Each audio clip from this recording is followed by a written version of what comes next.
Yeah, leave them. Dr. Art. We're live. We're live. But it's dark and I'm wearing sunglasses. Well, you had that welding accident, so. Yes. All right. And I gotta get a cup. A cup and a stick. Yeah. And one of your dogs. Yeah. All right, let me switch to something I can read with. Yeah. Oh, the light is crazy in here, Dr. Art. Yeah, I don't know if it's any better, is it? It's weird. It's really weird. Let me see. Okay, let me play with this. Okay. We're here. Yeah. Let's try with that. Let's try some. Yeah, we're supposed to do this. Some flesh. Yeah, we are not professionals, regardless of what the internet says. Okay, wait. The internet doesn't know. Jack. Oh, wait. There you go. There's like flesh tones there. Yeah. Okay, I'm gonna lower it a little bit. Should I lower it or raise it? Yeah, just lower it just a hair. Right there. Yeah. Right there. Let's see. Yeah. Let's see what that looks like. Yeah. It's still kind of weird, but that's all right. We'll try it. Yeah. Yes. All my natural Italian skin color is gone. My ingrained darkness. Your ingrained oliveness is washed out. Right. I've been. All right. Fine. There we go. Oh, that's better. Very good. Oh, we tried though. We tried. Bill McHeiska, Brian Power, Josh H. Fumar. Okay. Jay Russell Finch, Wayne Bezel, what's happening? Lobo GTS, Chris Wade, Nathan McCree. What is happening, guys? Got a question. I have an answer. Is tonight the new car giveaway? Yeah, let's give everything away. All right. Which car giveaway? Oh, a brand new car. Okay. Who's paying for it? I'll pay for it. Dr. Art is buying somebody on this live right now a brand new car. Yeah. No questions asked. No purchase necessary. Right. Any car. Any car from the Hot Wheels collection that they want. Dude, this is bad because now these people are all excited. They're like, I'm getting a Lambo. Dr. Art's going to hook me up. All right, fine. Twanger, can you build a 6-banger Mopar and get comparable fuel mileage as modern? Yes, you can. They had a model called the Feather Duster and the Dark Light in 1976. Yeah, 1976.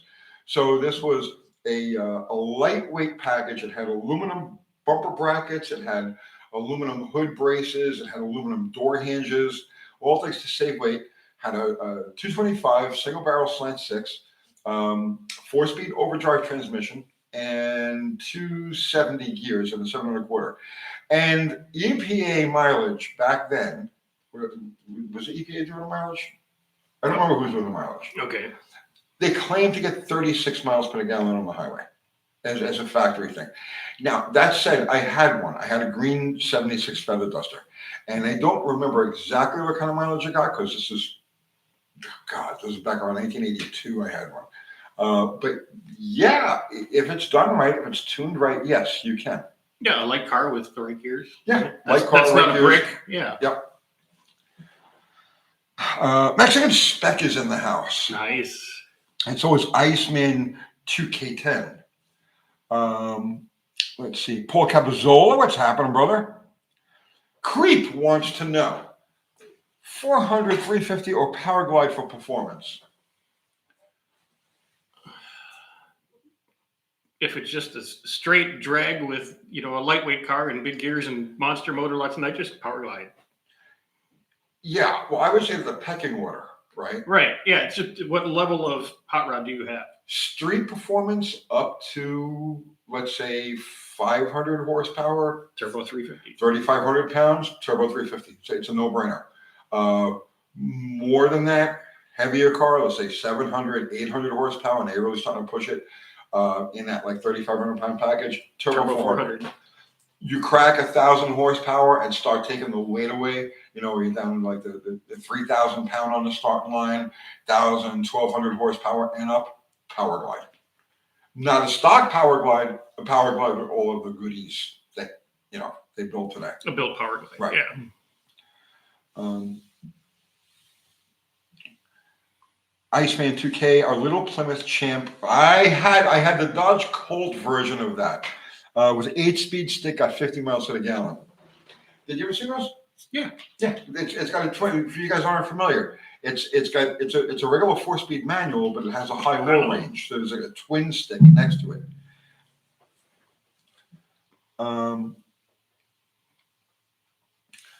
Lynn H, why didn't Mopar put fog lights on their cars? I mean, they did in the Omni days, and before that, it wasn't really in vogue, I guess. Well, I mean, they were optional on your e-bodies. Yeah. In '69, they had the super light, right? Okay, forget about fog lights. In 1969, Dodge had an option on the Monaco called the super light. Okay, and it was one halogen bulb, right? Like 10 trillion candle power. Yeah, it could just laser through a bank vault. This kind of like lighting, and they called it the super light, and it was 1 year only. 1969, or maybe it was 70. I don't know, but it was the super light.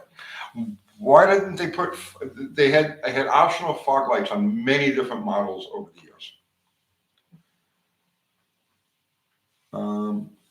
Franz Anton Mesmer, sometime would you please do an episode on the history of design and development of the 346 pack? I have already done this, Franz. Yes. Here, you take it. How dare you, and I Dodge? will. 340 history. What car guy's supposed to tell us? I'm gonna find the episode for Friends, and my phone is going very slow. Everything's slow today. Yes. What's a car guy supposed to tell his family what to get him for Christmas? Anything that's very particular? I need to pick it out. Merch. Yeah, UTG merch. It's what everybody wants, all over the world, and Dr. Art's Hot Rod Rehab merch. They're simple answers tonight. Wow, that's a pretty good looking thumbnail. Oh, wait, no, it's the thumbnail away. Well, just scroll up or down, or God, what's it doing? There it is. Yeah, that's good. That's good. Okay. I just tore up the power assist steering, getting out of my swept line. I hope my rock auto replacement drag link works. There's no going back. Okay, I'm not. That's popular videos. Yeah. Chevy Guy 85. How do I make my Mopar beat an LS? Just put a turbo on it. Or you really need? I mean, it depends on the Mopar. I mean, right? Yeah, it shouldn't be that big of a deal. No. Okay. Geez, I don't know. Let's see. My Irish grandfather in Manhattan. I can't find it. Used to remind me how close Sicily was to Africa. Well, okay. Iceman 2K10, Dr. Art. A GM 411 PCM and what seems to be a full engine harness. Seller is asking $100 for it. Fair deal? Yep. Because I don't know, you'll figure it this way. You go to a junkyard, you get a ECM, it's going to be $40. You get an aftermarket harness on Amazon, it's going to be 80, 90, 110, $200. Yeah. Why not? I'm still trying to find the video for this guy. Here it is. Okay, here's a video that we did over at Kiwi's place. Remember Kiwi? Yeah, he's in New Zealand now. Yes. So he got deported. I knew it. I knew he was up to some sort of nefarious stuff, and they sent his ass right back to foreign land. I don't think Trumpy deported him. I think he went home for maybe Christmas. Maybe if they have Christmas in New Zealand. Oh, okay. All right. Yeah. Yes. So there it is. It's called Chrysler's Most Enigmatic Muscle Car, the 7346 pack TA Challenger. So yeah, I did a whole review on those things. Lobo GTX. Hey Tony, do you still have the 64 Dart? Yeah, it's right. Yes, actually, it's right. You see it through the window. If I lean forward a little bit more, I'd be able to see it from here.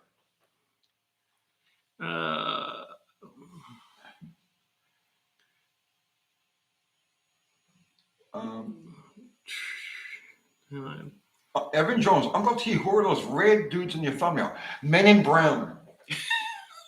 Yeah. Men in brown pants. They're the Men in Brown.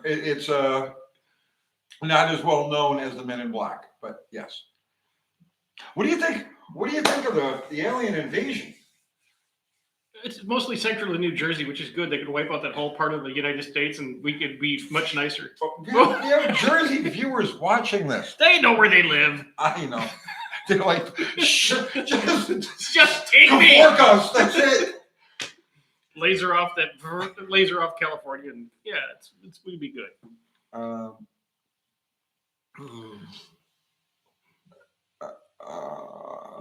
Let's see. Spectre, hey, a theoretical question. Same exact carb on a 318 and a 440.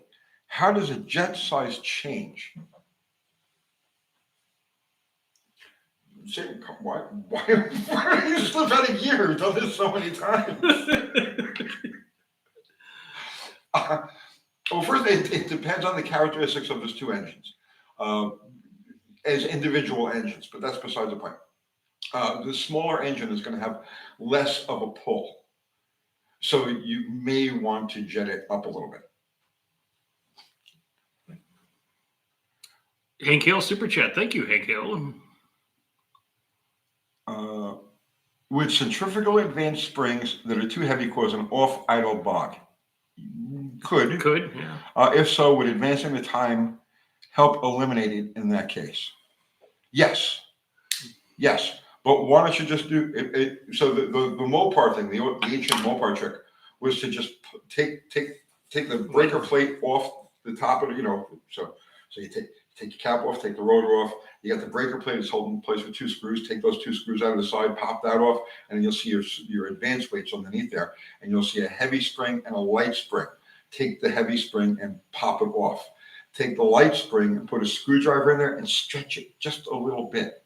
Okay, and then put it all back together again, and like a rocket. Boom. Yeah. Yep.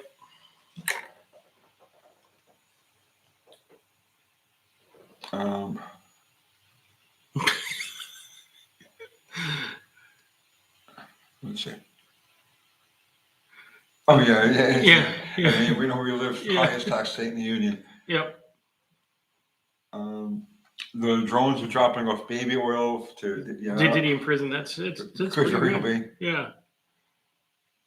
Edward Case, actually, it isn't too bad south along the shore before you get to Atlantic City. I agree.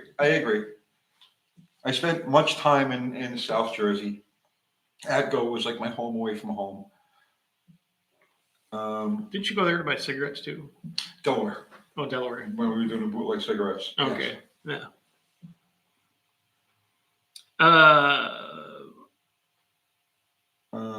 Okay. Iceman again. Best way to get that stupid clip out of the distributor advance plate. It's such a huge pain. You're talking about to actually take the top of it off? You don't have to.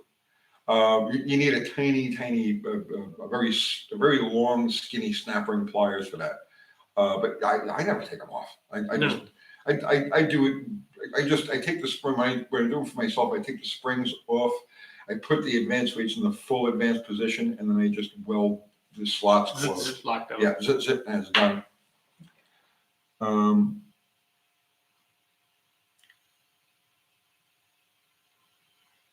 Let's see.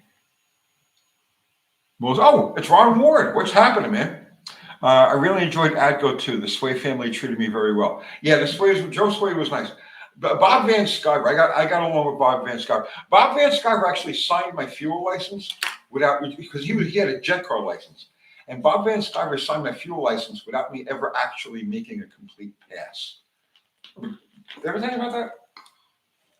But yeah, you can tell the folks. We got time, but a couple super chats, and you can go into that story.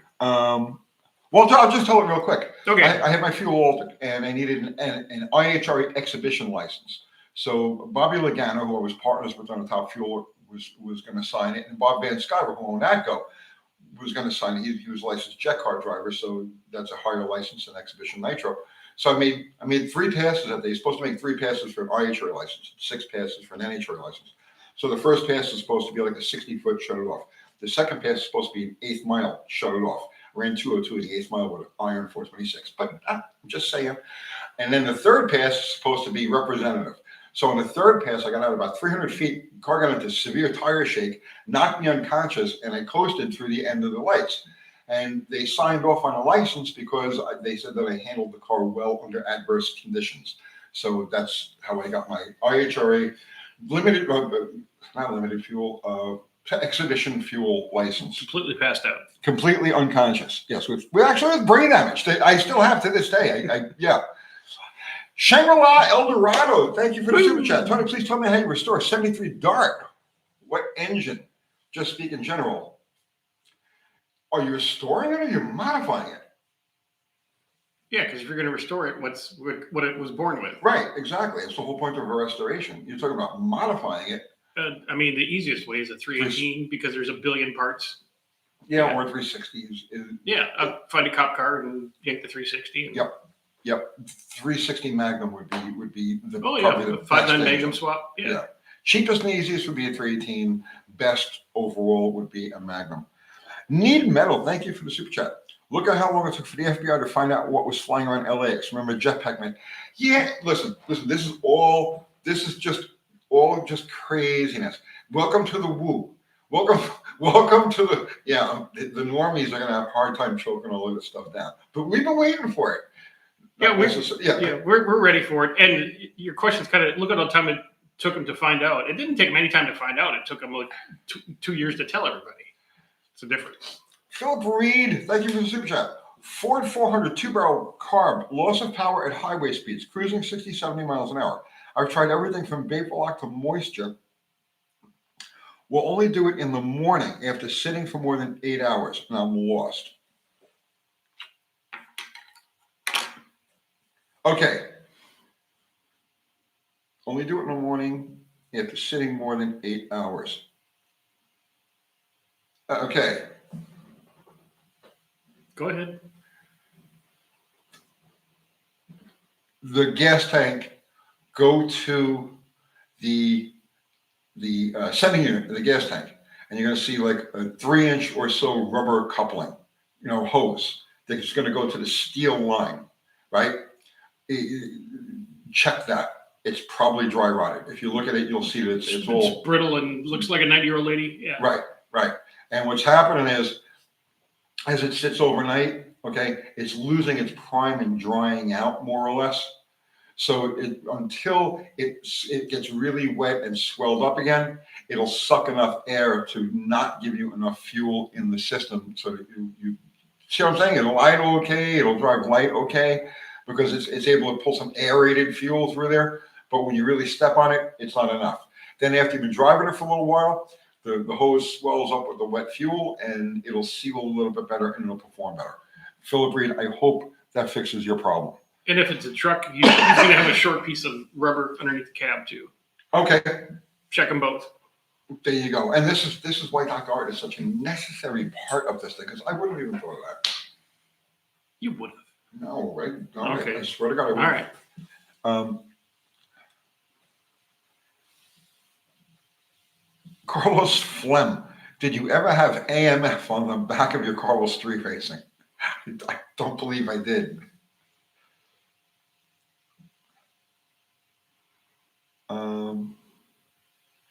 James Grunt, what do you think about a 400 block with 3D3? Will it run as hard? A 3D3 crank, maybe is what he's 400 and 300 crank's going to be the same. Yeah. I don't know, James Grunt, you have to rephrase that question. Yeah. And we'll give you another shot here. Shangri-La's, he's talking about the Dart, restoration of Dart.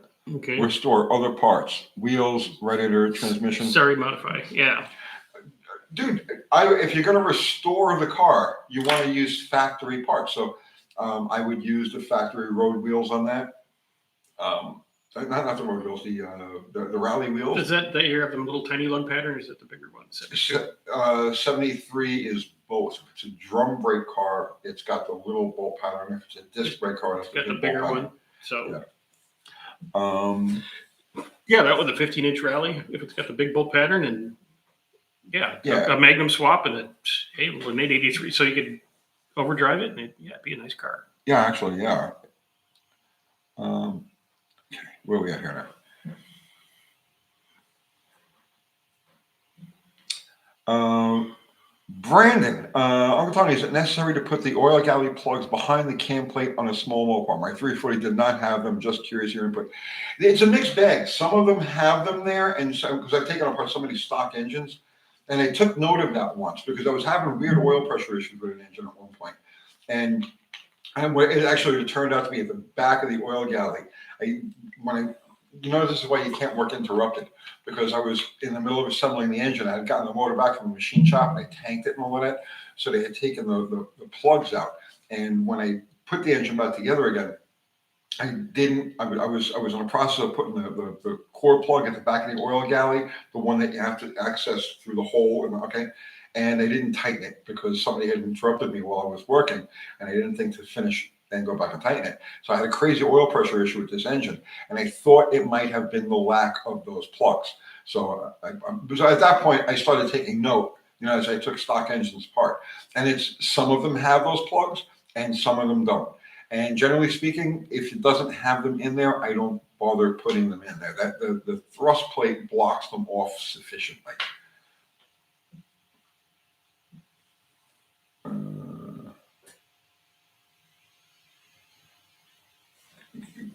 Kev, you take one. Okay, Dr. Art is a nice guy. You see this? Yeah, that's my mother. No, Is that really? No, no. Unless they're typing upstairs. Well, she could be. Yeah, I doubt it. Mostly all parts run. My 400 with a 383 crank ran really well. 13 semi 69 Roadrunner 4-speed, 355 gears with a mile Rhodes cam and lifter kit. Well, Ron, the 400 crank and the 383 crank are the same. A 383 or a 400 manual transmission crank is a steel crank. They used them up until 1976. So it would literally be exactly the same as a 383 crank. Here's something that's where was it?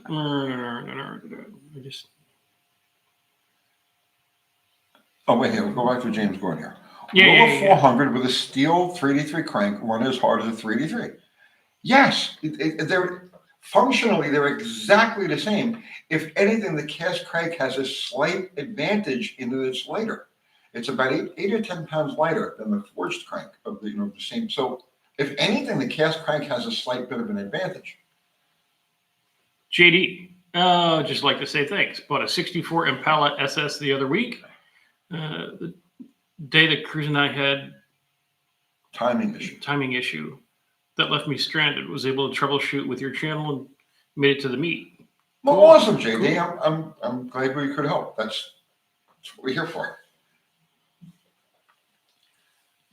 Jake's Garage wants to know, Dr. Art, how much to tune a stock 01 Dakota 4.7? If you send me the ECM, it's $244. That includes return shipping. That's it? That's it. Dude, that might as well be free.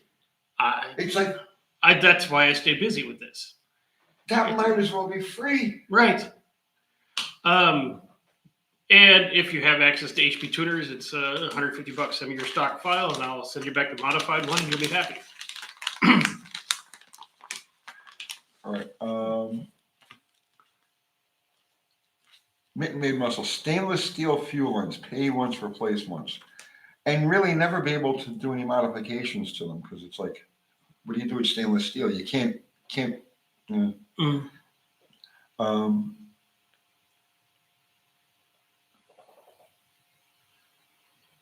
Yes, Ron, you're absolutely right. The fact that a 400 has a 438 bore. Actually, it's 4.36, right? 440 is 4.32, and 400 is 4.36.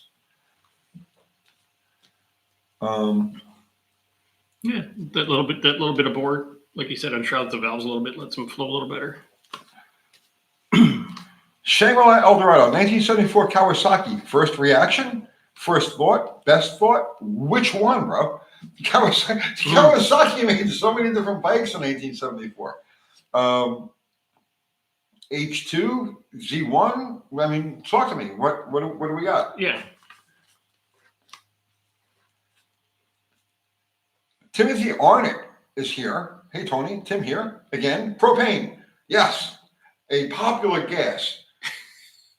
Used mostly in forklifts, but sometimes in other things. Yes. A popular flammable gas is what I always say about it. Forklifts and barbecue grills and And sometimes Belvedere's. Yeah. Sometimes Belvedere's. Yeah. Very soon. You'll see something very soon on that. Yeah.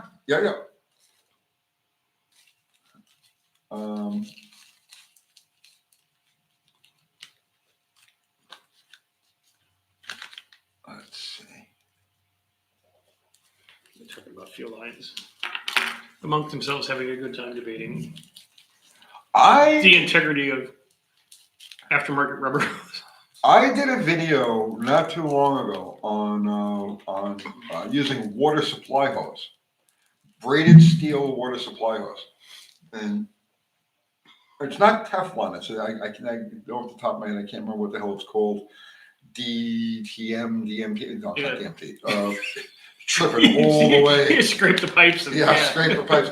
Yeah, no, I like that stuff. It's great. EPDM. Yeah, that stuff's fantastic. It's impervious to gasoline, impervious to ethanol, all of that stuff. It's cheap, and you got to get the real braided steel stuff because they have braided nylon. It's no good. I found out that the hard way.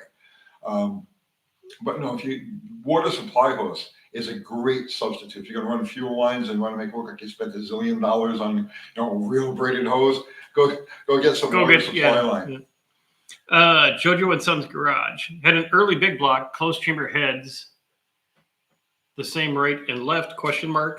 I'm working on a Chrysler 300G, and the right head is botched valve guide liner job that machine shop I'm dealing with. Can't fix this. Well, what's the casting number on the head? He doesn't say. Oh, it's Chrysler 300G. Yeah. The last digits on the header, I think 200. The last 3 digits. Yeah, those are 200. You can replace those with 5/16s. Okay, first off, they're the same side to side. There's no difference. The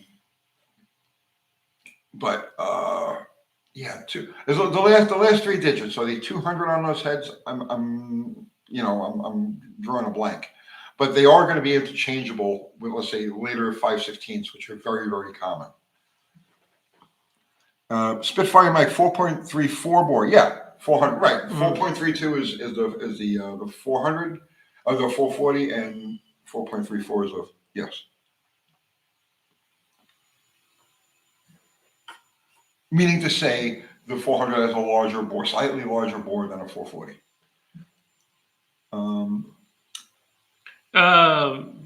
Is Jamie coming? I haven't seen him yet. Somebody said, "Hi, Jamie at Dead Dodge Garage." Oh, he might Mexican spec said that. Okay, so he must be here. Yeah, he's trying to steal, Yeah, our 12 people. Right, because he's already stolen like all my views. Right. His channel has gone up, and my channel has gone down, and equally. Yeah. He's a vampire. He is, right? Yeah. I knew I had to watch out for that kid. Okay, Monkey Retchin? Okay. Hey, UT and Dr. Art, manual trans JTech question. Yep. Can you tune an auto out of the ECU for a manual swap? Yes, you can. It's easy peasy.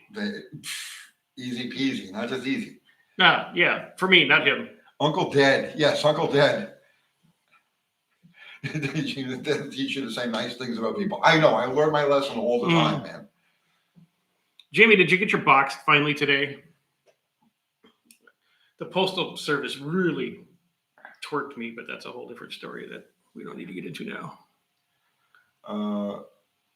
Ron is saying, when are we going to see a grudge race between the Jeep and the Death Cart? The Death Cart is gone. Yeah. The next grudge race you're going to see is Dr. Art chasing me down the track with picking up parts as they fall off a bottle rocket. Yeah.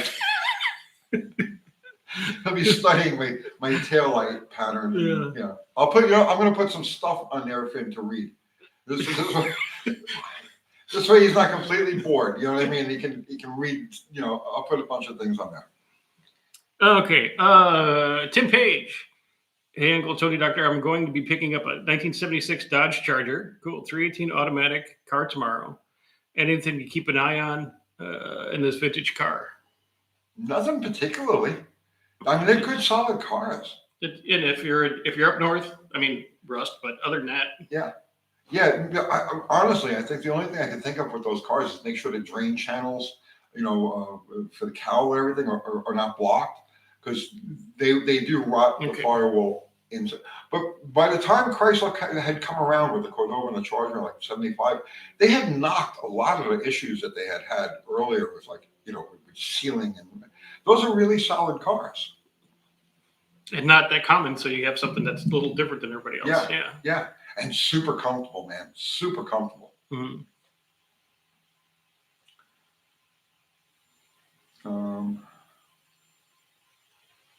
Yeah, you pick on one there. Okay. Mad Joe, for a fun vehicle, do you guys focus on horsepower or torque? Focus on either. And just They go together. yeah, You get more of each. right. Yeah. So like, Because neither of us do big trucks or that kind of stuff anymore, where you would need the more torque than horsepower. right, It's more just right. stuff we like to fuck around with and piss people off, and so it's you build one, you get both. Yeah. Basically, I come up with a ballpark combination of what I want to put together in my head, and then I just and whatever it turns out to be. Like, I don't really focus on any particular aspect of numbers. I focus on what I wanted to accomplish. So, like, if it's a drag car, I wanted to accomplish free and easy launch, right? Free and easy revving, and I don't really worry about how much power, how much torque is going to make, how much horsepower is going to make. Those things are abstract numbers to me. I build for purpose, and then whatever it happens to be as far as numbers go. Does that make any sense? Yeah, it's you're going to build a drag car loose because you blow it up. Okay, that's what it's for. Make another one.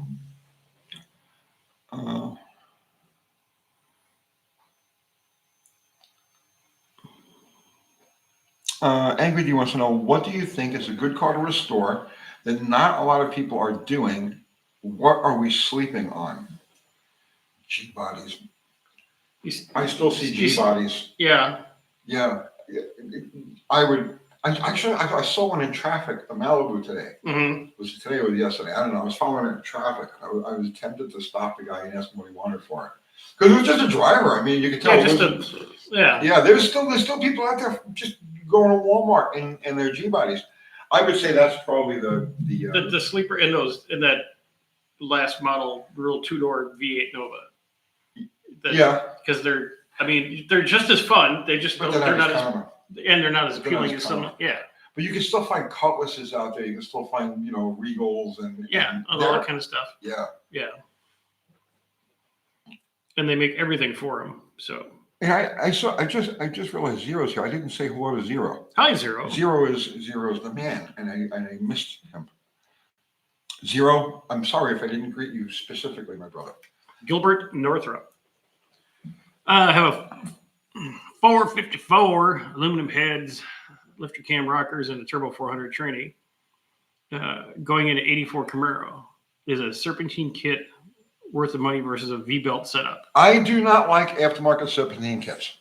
Period. The end. I don't care who makes them, because they're all very specific to the manufacturer.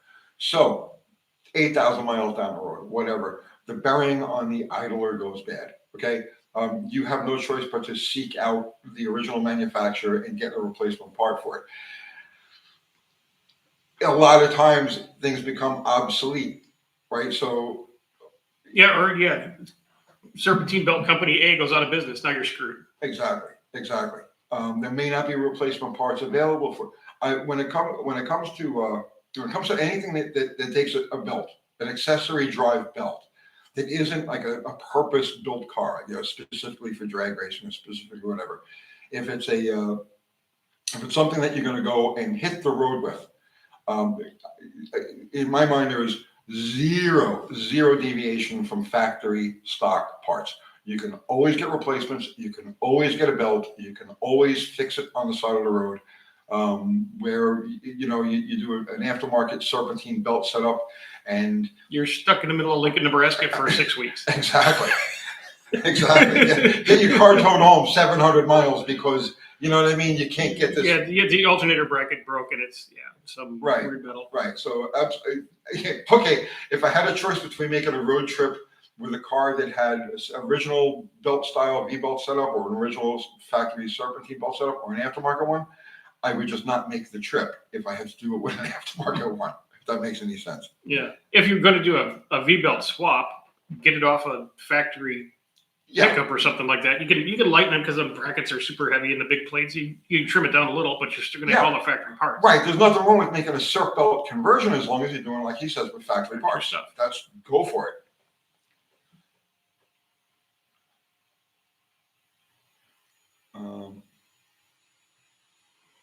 Let's see.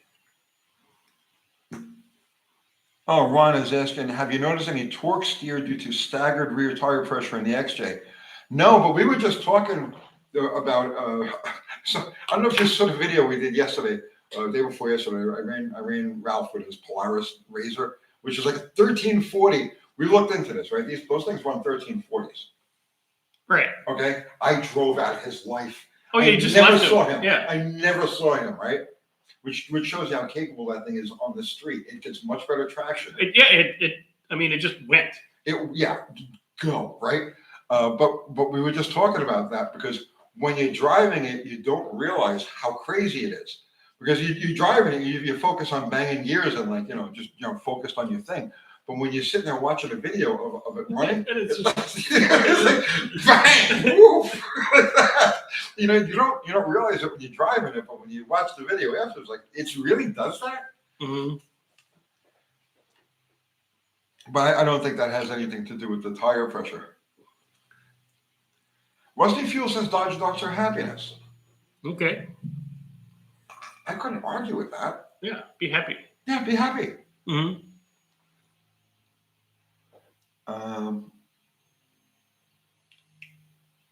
Let's see, carbon up.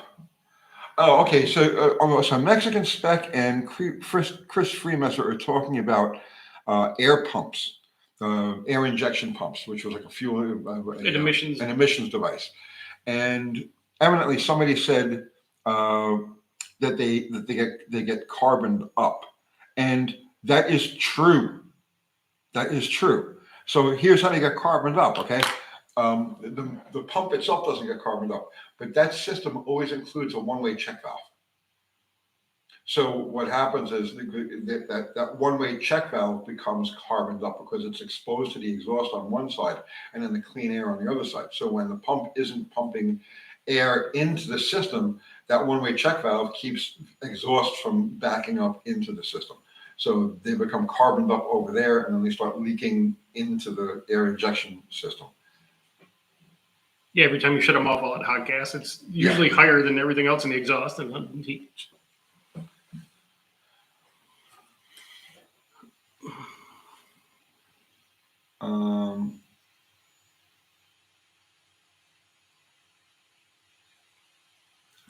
Rum and Cabell. Yes. Still have the original old stock new V-belts for my 1971 Chrysler 300 with a 440. Yeah. Nice. I have stacks of V-belts. I'm a hoarder. I'm a hoarder. So every time I buy one and it doesn't fit, I just keep it and put it in a zip tie and it hangs on the wall and there's like 20 or 30, so you get a project car. Oh, I got a belt for it. Yeah, I got like 20 or 30 of them hanging here. I got like 20 or 30 of them hanging in my shed. I got 20 or 30 of them hanging in my garage.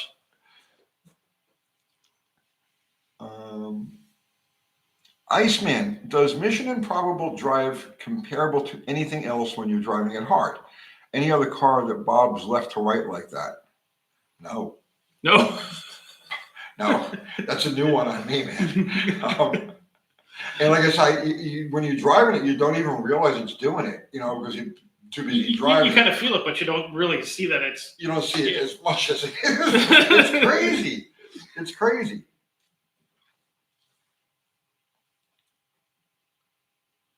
But I don't care as long as it's eating ground going forward. They could do it on two wheels. I don't care.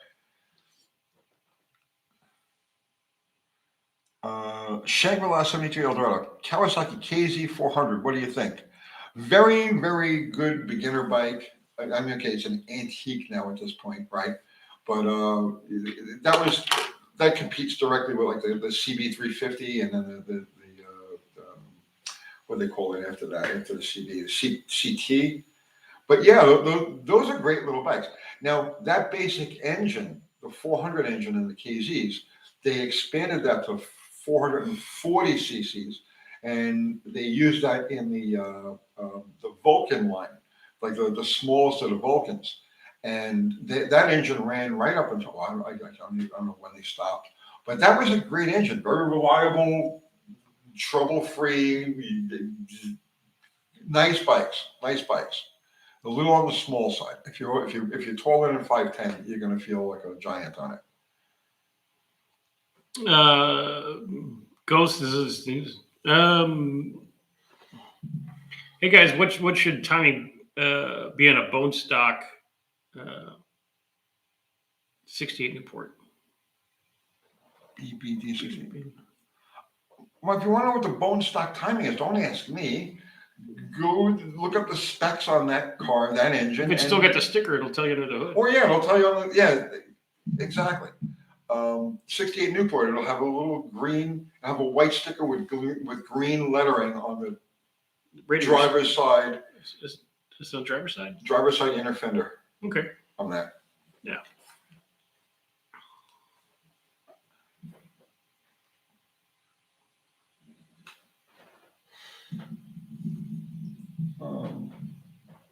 Let's see. Chris Fearmaster, Tony, is there any downside to disabling the smog pump on a car from the late 70s, early 80s? Of course there is.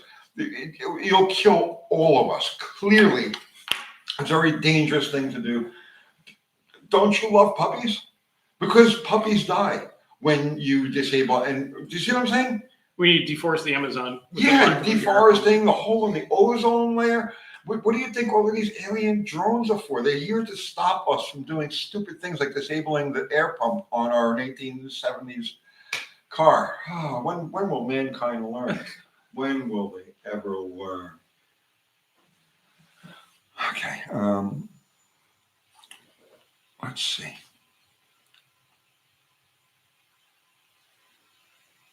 Med Joe, how do you build an easy revving V8? My specialty is easy revving V8s. My engine only supposed to go up to 5,000, mildly built.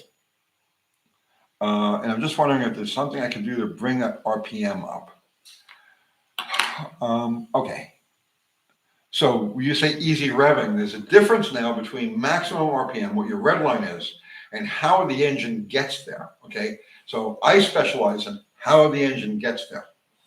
I like an engine that revs like a chainsaw.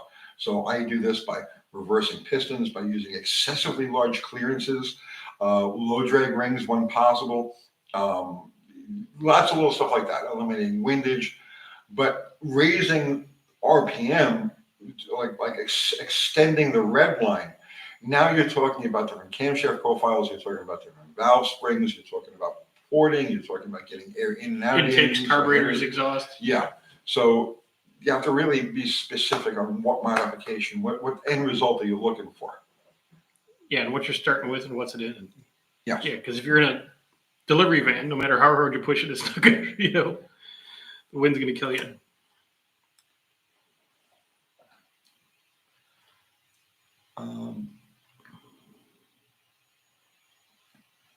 Shangri-La is saying Queens fat bottom girls. Yes. Tim, that is a good one. Yeah, Tim Miller. My brother got a 340 67 Dart restoration and got out TA motor, factory exhaust manifolds, and looking at what pipe it might look like. Can't understand. Okay, Tim. Tim, first off, you don't have a 340 67 Dart. The 340 wasn't introduced until 1968. If your car was originally a high-performance version of the Dart, it's either going to be a 273 4-barrel or a 3D3, but definitely not a 340. So you got a 3TA motor and factory exhaust manifolds, and I'm looking at what pipe mount look like. Can't understand how they get by power box mini starter. Yes. Yes. Yes, it sounds like he's got a 273. Green Bean, do you have a winter driving video? Might be a good video idea on driving in snow for New Orleans. Actually, that's out of the line. That's out of the scope of like the kind of stuff. I have a winter driving video. Do you have a winter? I have a winter driving video maybe 4 years ago when it just went nuts one day in February, like it always does at one time, and the flakes were this big around. Oh, we're out in I think it was my Titan, and we're out doing winter driving and really 4-wheel drive and how donuts and stuff like that. Yes. Well, there you go. Dr. Art's Hot Rod Rehab. Search winter driving, and there's already a video out there. I prefer to do my winter driving on dry pavement in a straight line. Preferably either here or nowhere north of Nashville.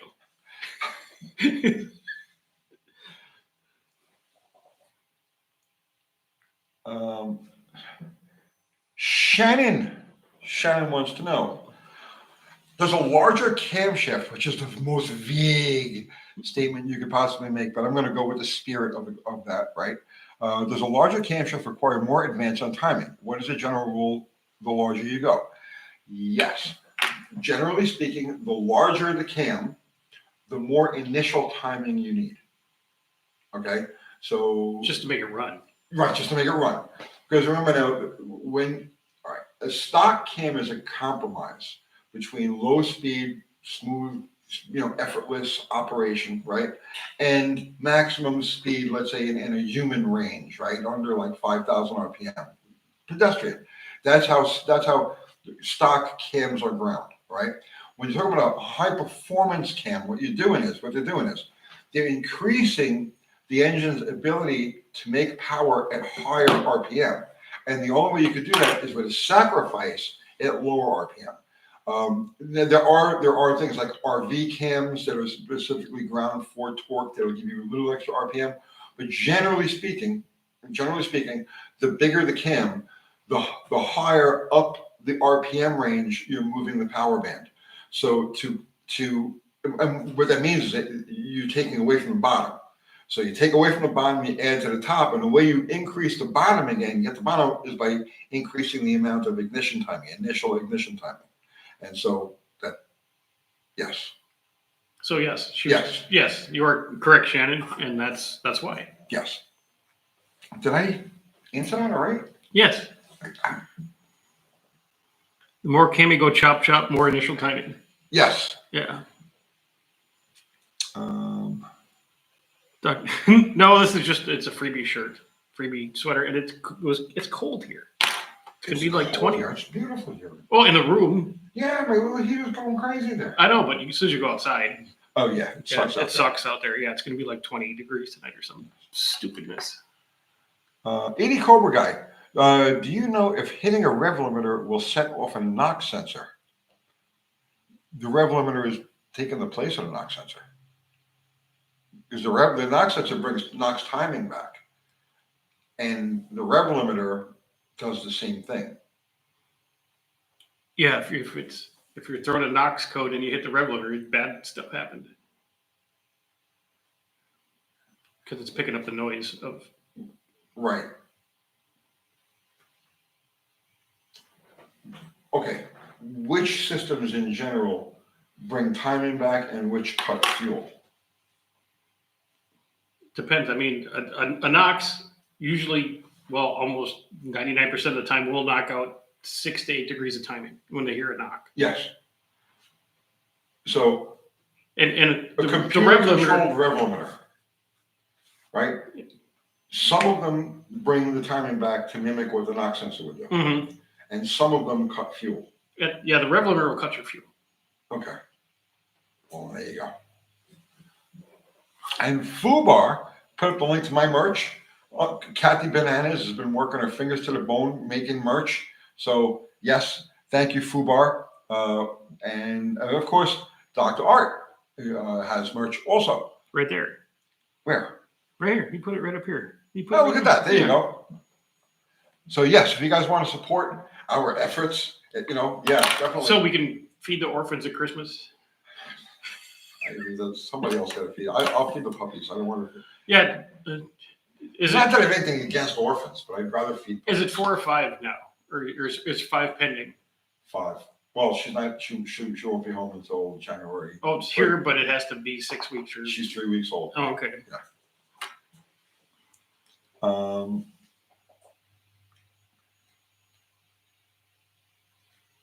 let's see.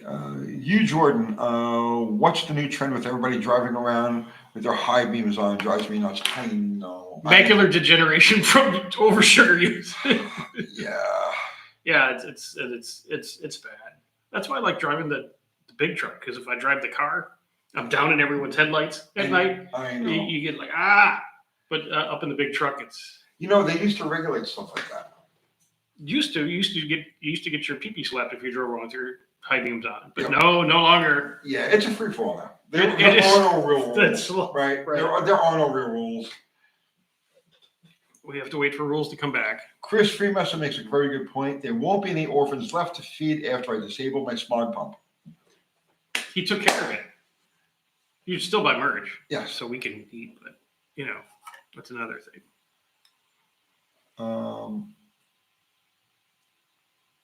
Ryman Cabal says they get free cataract surgery in Canada. Very nice. Mm-hmm. So I didn't realize you guys have that, Benny. Torino Elite modern headlights are way too bright. I agree. It should be illegal. It should what the candle power they put on the front of these things absolutely should be illegal, because it is blinding. Under certain circumstances, it's blinding. So yeah, no, it's no good. But nobody cares anymore. It's a free for all. Mm-hmm. It's a free for all.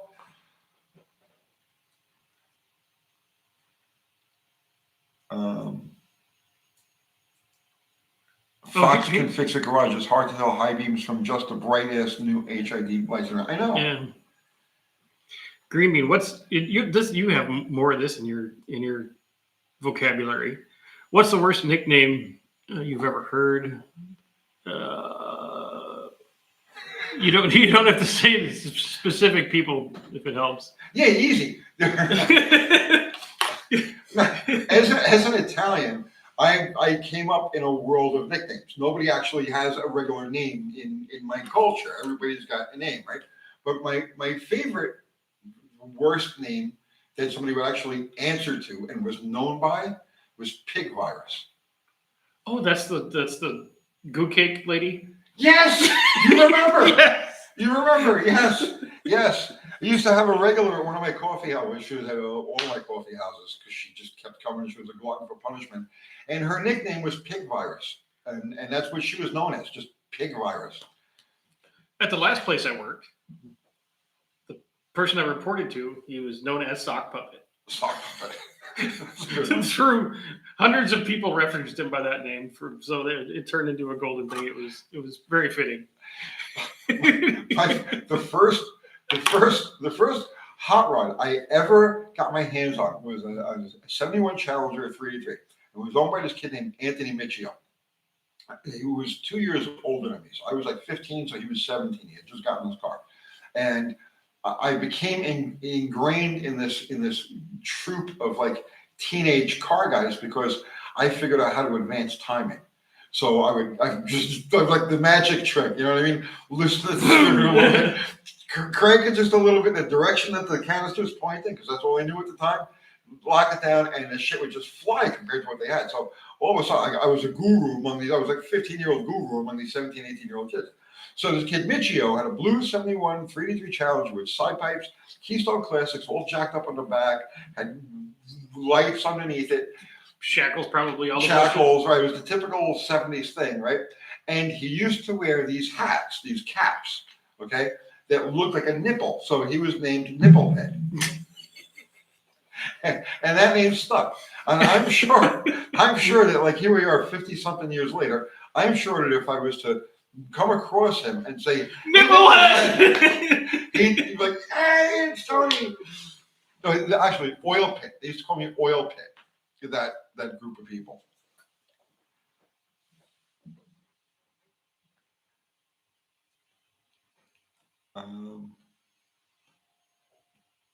Light bulbs. the interior of his Challenger Mhm. was covered in blue fur. Oh, he did the blue fur on the Yeah. dash and the. Everywhere. Everything was Well, covered. that was a thing. That was a It trend. was embarrassing, honestly. It was embarrassing. Well, but he thought it was cool, so Well, my aesthetic, even when I was a kid, my aesthetic was always like very low key. You know, for just stock, no just unpresumptive. no hubcaps at all. Just, Yes. You know, bench seat. Just, Mhm. You know what I mean? I don't want anything that looks high performance. I want it to look like a regular car and then go, right? Mhm. Even when I was 14, 15, 16 years old, that was my aesthetic. So cruising around with Michio was a bit of an embarrassment.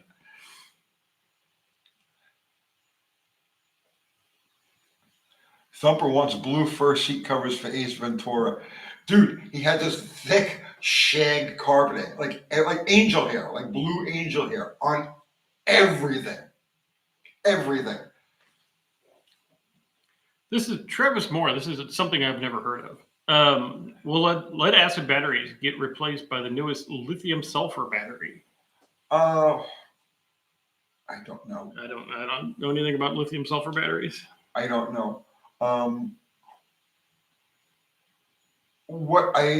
So I just changed the battery on my Buell a couple of days ago, and I didn't realize. So it looked to me like a regular Harley Davidson battery, similar to sports tubes, and it's the same size, Mhm. but it's mounted on an angle like this, so it has to be a sealed battery. Is it a sealed or an AGM?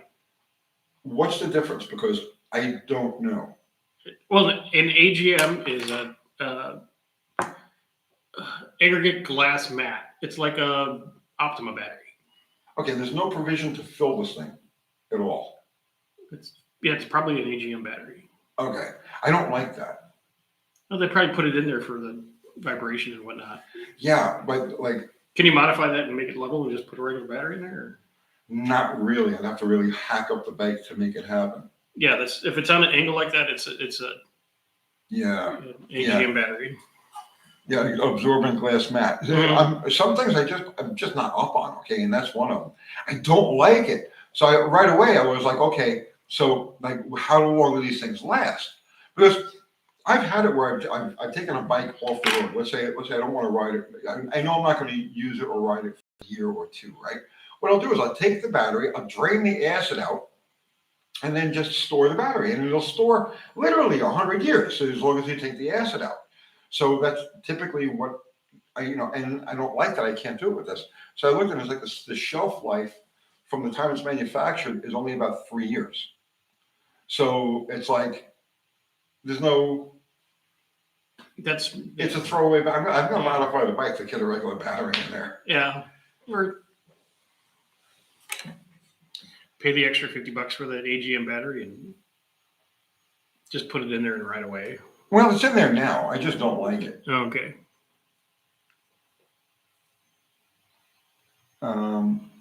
Mark Sauvé, control obsolescence. Yep. Mm-hmm. Okay, Matt Horvath. Drum brake question. My 68 Rebel has 0 brakes anywhere and had someone press the pedal while I was spinning the drum and there was 0 reaction. The master cylinder splashed up some fluid out of the top.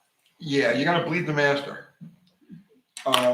If you put a new master cylinder in there, you have to bleed it because there's going to be air trapped in the plunger that's in there. And that little, yeah. Okay, so you want to talk about a bleed? See, everybody bench bleeds. I bleed them in the car. That's what I do too. Yeah. And just bleed the whole system out and be done with it. Gravity bleed it. Crack the rear and come back tomorrow. Yeah, crack. Well, you can't come back tomorrow because then it'll drain all the way out and you have to start all over again. I gravity bleed just about everything. Okay, so open the drain. Open all of the things. The canooders, the bleeders. What the fuck you call them? The bleeds. Open all the bleed screws. Open the bleed screws. Take the top of the master cylinder off. Cover off the master cylinder. Fill it with brake fluid and let it just go and watch the dripping from the bleed screws because eventually it'll become a steady drip. Because once it pushes all the air through, it'll be a steady drip, and then that's when you close them off. Then you should be able to pump it up and get a pedal. Right. And if you open up the back and you come back 20 minutes later, there's no fluid, you got clogged hoses or something. We should do a video. You want to help me with this? We'll do a video on bleeding a master cylinder. Sure. Because that's like one of the things everybody, like new guys who just find out. Yeah, because sometimes they give you the hoses. You just use your finger. Everybody does a little different. Yeah, well, we could do an install. I could just pop the lines off, let's say the Barracuda, if it scribbles, and we could just go from Jump Street. Okay. Right, and we'll that would be a good video. I think it would be a very helpful video for people. Okay. Remind me of that. All right.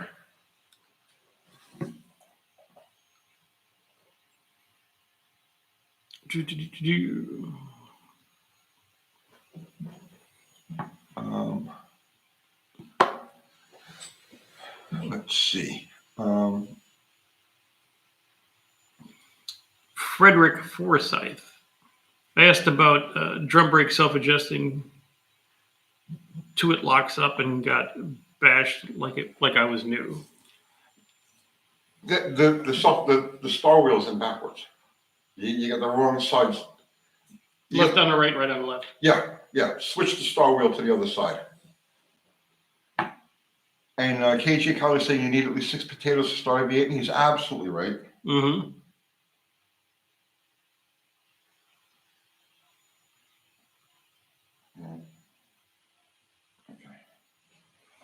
Okay, Mopar Man 1978. Jose put an Edelbrock aluminum 4-barrel intake with a thermoquad and an Urson TQ20H 340 cam and dual exhaust. We must have missed it. Yeah. Yeah.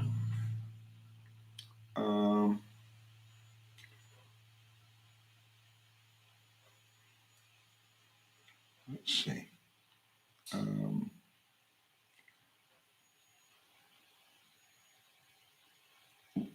Green Bean last year they ran a modified NASCAR at the 24 Hours of Le Mans. I love it. I didn't see any of that. I'm not really into that sort of thing. Mad Joe is in Crazy Joe or Angry Joe? Mad Joe. All right. Thanks for the clarification. My application would be a muscle truck, almost like your mail truck comparison. Sounds like I'll be going your okay.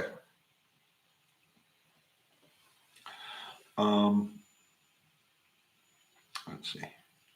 Zero is on his way out. Going to have to head out. My 5-year-old nephew Isaiah has songs to sing with the other kids at church. Yeah, excellent. Enjoy that, man. Thanks for being here, sir. Tell Isaiah that we said hi. Mm-hmm.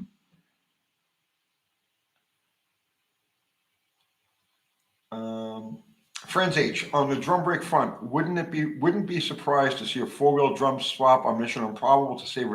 If there were drum brakes available for the front of that thing, they would be on there already, and they're just not. So.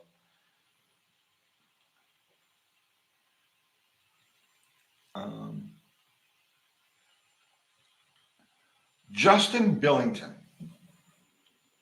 Just seems like a juicy one. Go deep on this one. Yeah. I'm afraid we're going to have to go deep here. For a typical muscle car drag car with leaf spring rear suspension, is it best to get weight on the right rear or on the rear right or rear left, i.e. battery location, fuel cell, etc.? Okay. Here's the easiest way to visualize this, right? When you give it gas, so you're sitting at rest, okay? Everything's relaxed, everything's at rest. You hit the throttle, okay? And what's happening is torque reaction, because of the direction that the engine is rotating, torque reaction will lift up on the left front of the car, driver's side front. I'm sure you're familiar with that. Okay. Now, at the back of the car, you have a counter torque rotation. So while the front of the car is trying to lift, well, the engine is trying to lift the left front, at the back, you have the opposite. And the right rear is trying to be lifted. So the rear end is trying to spin in the opposite direction of the engine, like this. So because the right rear wants to get light, it wants to come off the ground, That's where you put all of your weight. And that's where you put a stiffer shock or a beefier leaf spring or one-sided air shock or whatever you want to use. right. Yeah. I use a very old school trick on my cars. I just put an air shock on the right rear and I'm able to tune the car. Well, if I ran the freaking things often enough, I would be able to tune the car based on, but I don't. I run them so infrequently that I get to the track. I'm like, what does this do?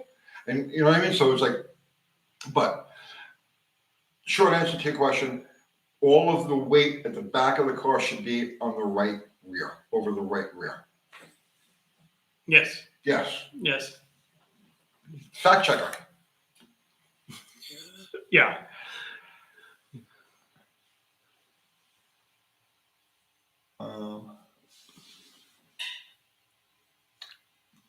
You're quite welcome, Justin.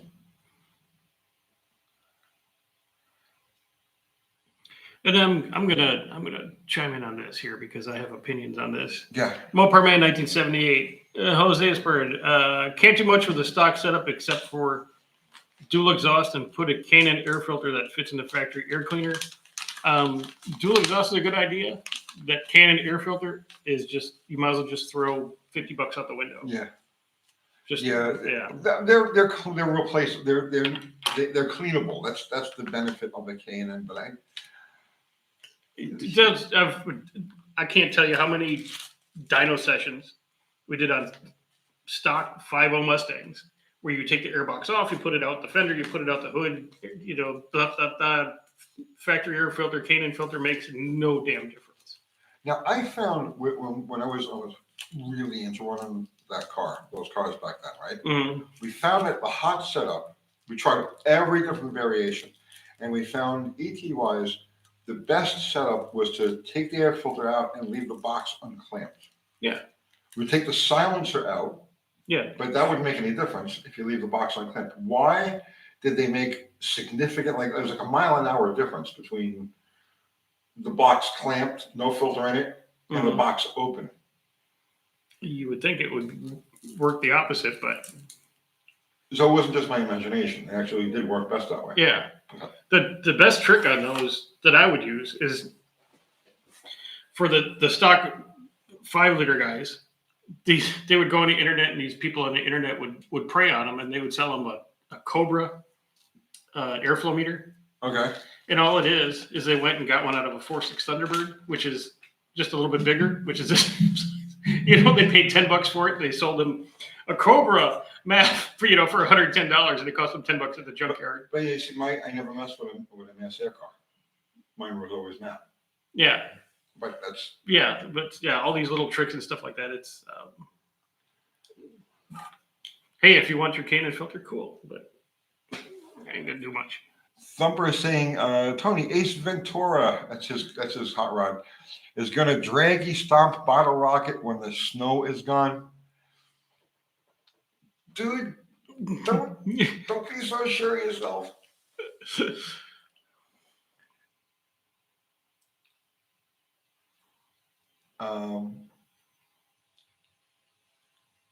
Mark Sauvé. So here's one. Why is it when the front wheels are staggered, it's usually the left front that is more forward than the right?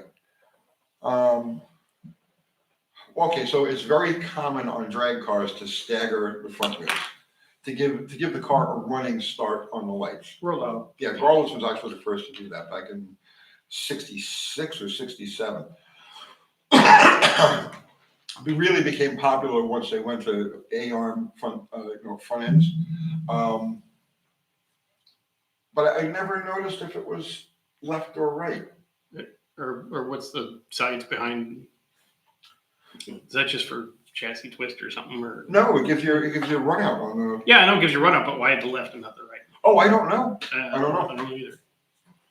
I never really took note of, because it's always, you look at any funny car, any dragster, any car like that, and there's always a 2-inch variation in wheelbase, and that's because they allow a maximum of 2-inch variation. But I never really noticed if it was left or right. Interesting.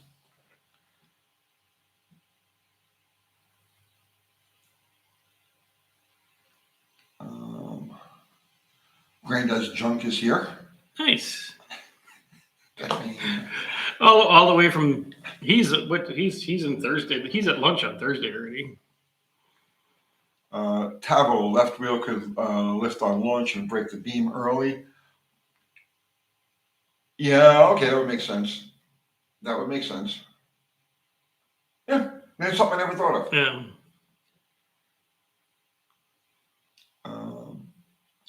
You, Jordan, so could the right one. So if you watch torque reaction on dragster chassis, you'll see that they do some very strange things. They will lift the right front because there's like a wave that goes through the car at the instant of throttle hit. There's yeah, exactly. It's a wave that goes through the chassis, starts at the back and goes straight through the front. And it doesn't always work the way you would think it would work. So I can think of many instances where we had cars that would lift the right front, the dragster. But that's besides the point.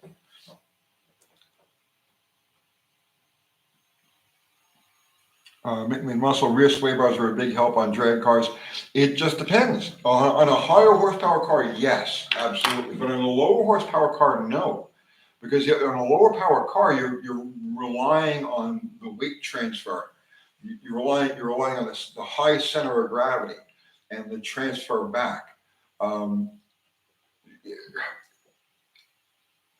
The left rear is trying to push its way into the ground. The right rear is trying to lean up. So if you take the twist out of it, you're taking some of the weight away from the weak tire. So on a lower horsepower car that would have a high center of gravity, you want as much twist as possible. And then the faster you go, the more power you make, the lower the center of gravity becomes, and the stiffer the rear suspension is going to get. And at that point, a rear sway bar does help. I like how they call them anti-roll bars, but anti-roll bars. They're just a big ass, big sway bar. Right. Yeah.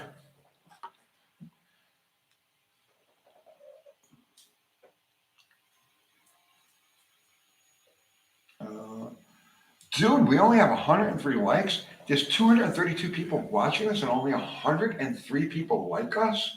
Less than 50% of the people actually give a. Why do we even do that? I only do this for approval. Right, it's the dopamine hit of yes, the it's the dopamine hit of right, exactly. Yes, right. I only do this to for my fragile ego to boost my. And with numbers like I won't sleep for 2 days. Really, 2 days? I won't be able to go to the bathroom for a week. Oh, you're shut down. Shut down. Just shut down.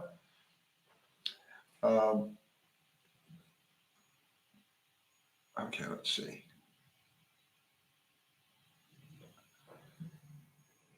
Vilefly is saying, oops. I remember showing the roller solar car team the mistake they made with their brakes. They put the bleeders on the bottom of their custom CNC. Solar car was running to the shop. Then you got to flip it over to bleed the brakes. Yeah. You have to wait until they crash and roll it over, run over real quick, and open up the bleed screws.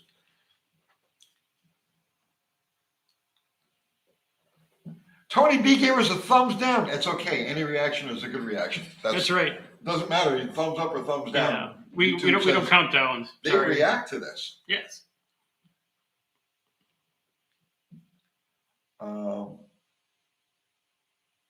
What's on this? So you can deep and shallow stage at the same time. No. Yeah. Well, yes. In theory, you can deep and shallow stage at the same time with the offset, but you're defeating the purpose of shallow staging. Or you're defeating the purpose. You'd be defeating the purpose if you look at it that way. Because you shallow stage for ET, you deep stage for reaction time. That's your question for you there. Bill McHeiska, what are the chances that you guys can do a Tech Talk Live at some point with Greg from Greg's Airplanes and Automobiles channel? You know what? I am going to leave that up to my partner on the show. And Greg's, get a hold of Greg's. I got to make a note. Let's make a note. Dr. Art's going to make a note. Make a note. A notation. It's just short for notation. Otherwise, we're just senile and old and we'll forget it. Yes. Well, I have so much brain damage, bro. You know, seriously, there's the stuff that I was born with, you know, the general autism and whatnot. But then there's many instances where I did real damage to my brain because I'm an idiot.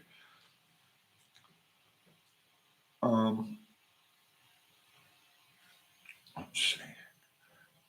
Clear Baba paths and hit the like button. Okay. Now, Bill, do you know Greg? Is he a personal friend of yours? Are you just a fan of the show? Because it would help if we're going to get a hold of him, if we had a name. Josh Holman says, good therapy can help me with my need for approval. Thank you for the tip. Yeah.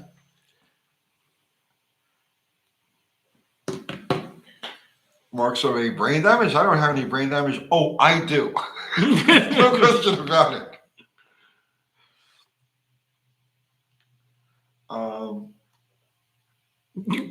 I want to see you guys race slot cars on a track while answering questions.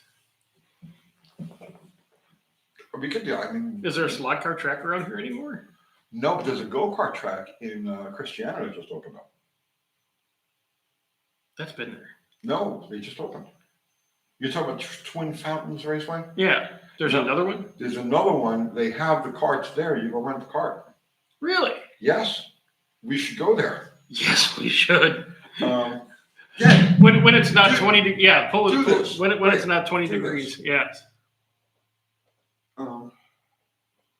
While you're looking for that, you could answer too if you could do two things at once.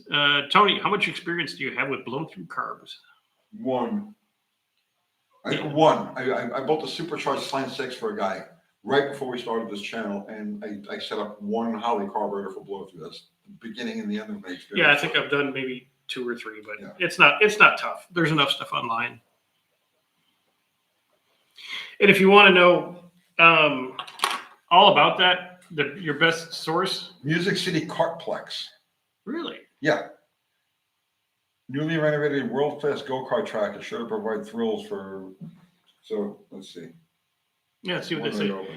But anyway, if you want to learn everything there is to know about blow through carbs for absolutely free, go to the Turbo forums. That's been around for 20 years, and everything you'd ever want to know about every kind of carburetor and how to do it and what to do, what not to do. And you could read through and see all the mistakes that everyone else has made, and you won't make them, and you can get it done easy. So 2,600 feet of track, 33 carts to rent, 50 plus rental car speed. Woo! That's ripping, bro.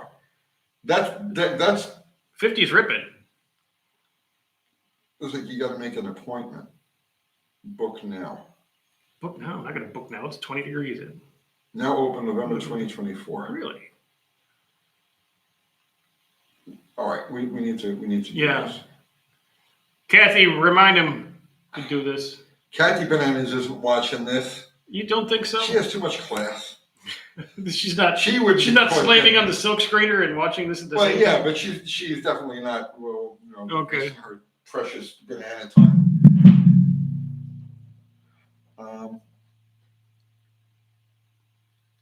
You, Jordan, say slot cars and go karts are way different. Yes. Yeah. If we had a slot car track around here that I knew about, we could. But that would just be another disease we might get involved with. But maybe we could figure out something to go live and answer questions while we're racing go karts. Oh,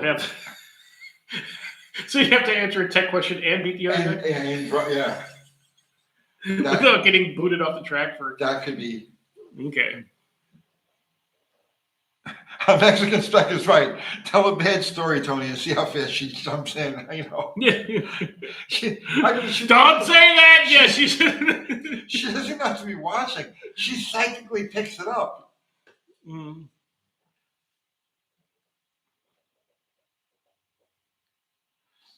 What's on this is we should race drones. We don't have to go up to Jersey for that. No, you don't have a drone. I have a drone. I had one and it crashed in trees. I never went to get it. Well, he's just like, this is. Okay. Okay. That's exactly how long it took, too. Mexican Spec, Tony, do you have a target date for the engine build on the Chevy? Funny you bring that up because just today I started moving stuff into the room next to where we are now, so we can build the Chevy in there.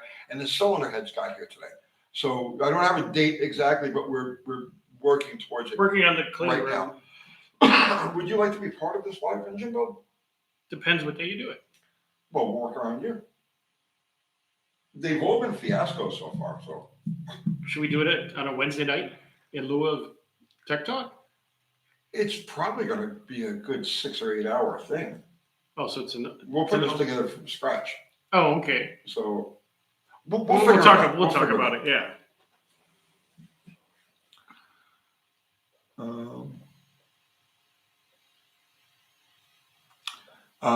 Matt Horvath, what heads did you end up going for just economy heads? And I'm doing a video on them tomorrow because there's some interesting stuff that I found out about these things.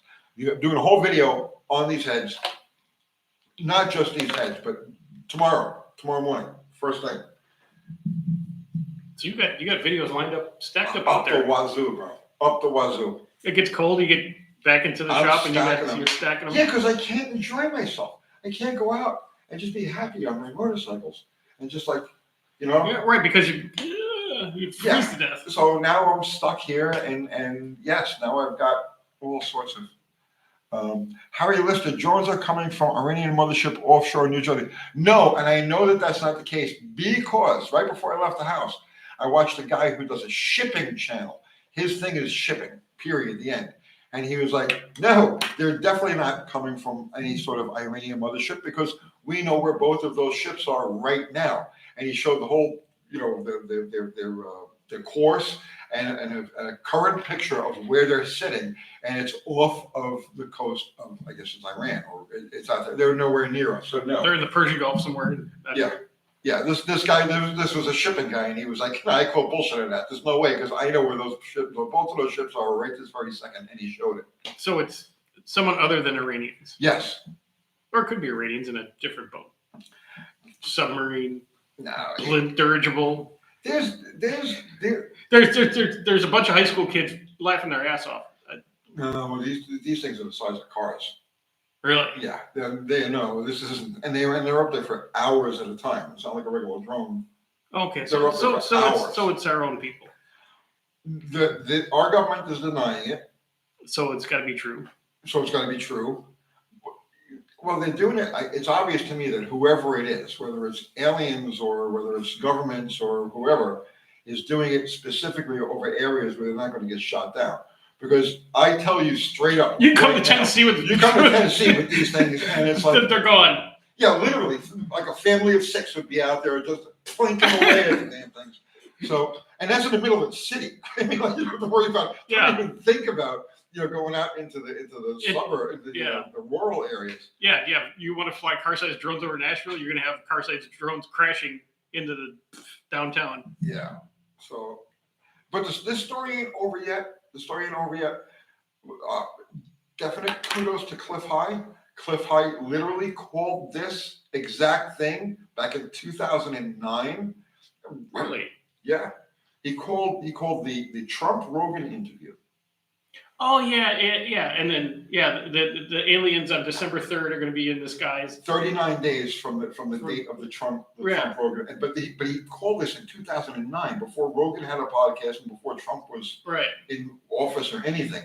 In 2009, he says there's going to be an interview between Joe Rogan and Donald Trump, and people are like, what does that mean? Yeah. And 39 days from that point, there's going to be an alien invasion. There'll be a battle in the sky. Yeah. Yes. Something. Yeah. Okay. You didn't say alien invasion so much. You said contention, alien contention, which is what's kind of going on right now. With all the made up BS, there's. Yes, but the point is, this guy called it exactly in 2009. You know, that's like the long term come. You know what I call that? I call that the Butterfinger. Because. Way back when my daughter was like 5, I planted a Butterfinger wrapper in her room. Okay. Because if I had a Butterfinger in the house and didn't share it, all hell broke loose. Okay. But if the kid did it, it was fine. So, okay. So for years, she denied and she had the Butterfinger and we just ran with it and stuff like that. So it became a 10-year rolling gag. So the Butterfinger incident. So this is a Butterfinger incident. It's a long-term con. Long term, going back to the 1700s. Yeah. Yes, this is all one unbroken thing. Yeah. The normies are starting to get it. They're like, oh, really? The Yeah. normies are starting to get it. If you ask me, the most important thing that is being taken away from all of this is that the normies are realizing there is no government. There is no actual effective government, right? There is no government protecting us. It doesn't exist, right? It's a for-profit corporation Right. It's a for-profit corporation, and the normies on the land called the United States. Yes, and the normies are getting that now, right? Welcome to the woo. Been here for a long time. It was kind of lonely, but now we got company.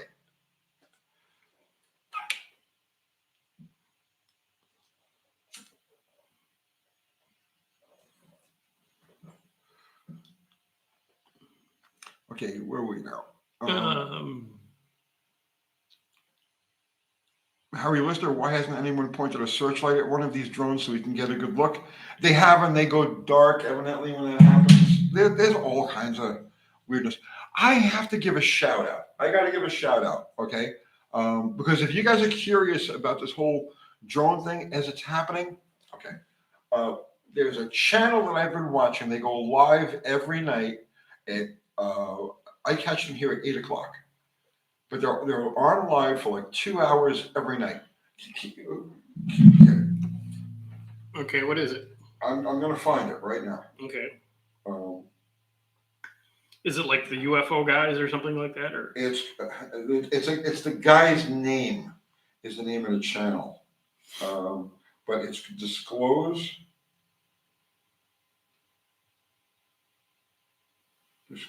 Let's see.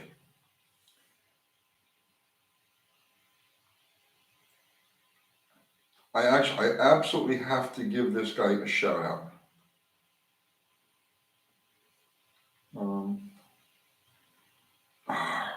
Damn it. is it that guy? No. Oh.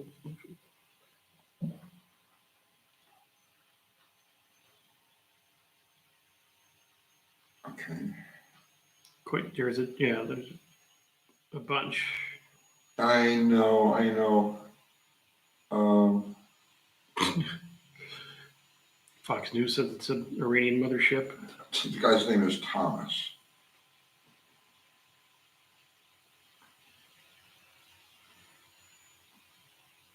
It's probably fucking Musk showing off his flying cars. It was a big publicity stunt. There it is. Okay. Thomas. Okay, he's live now, actually. The guy's name is Thomas Fessler.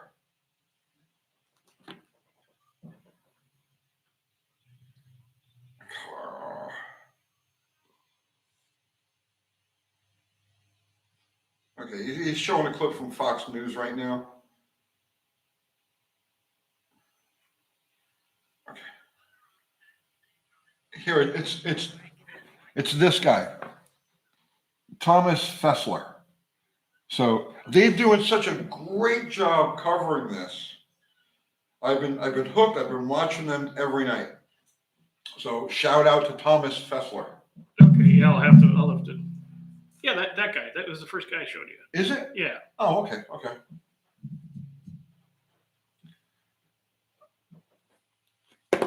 Okay, back to this.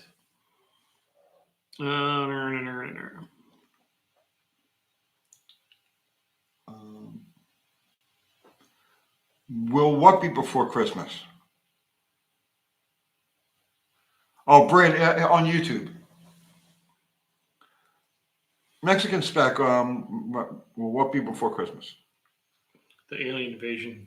Oh, no. Other things. No.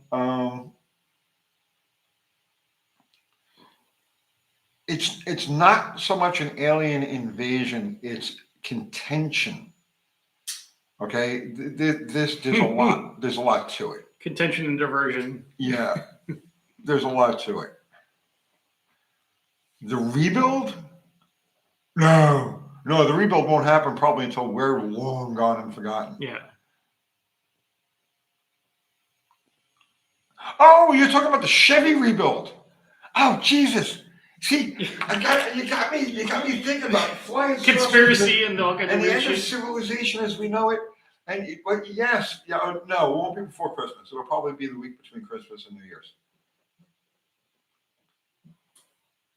Shangri-La, Tony from Staten Island, would you beat me up? Sure. Why not?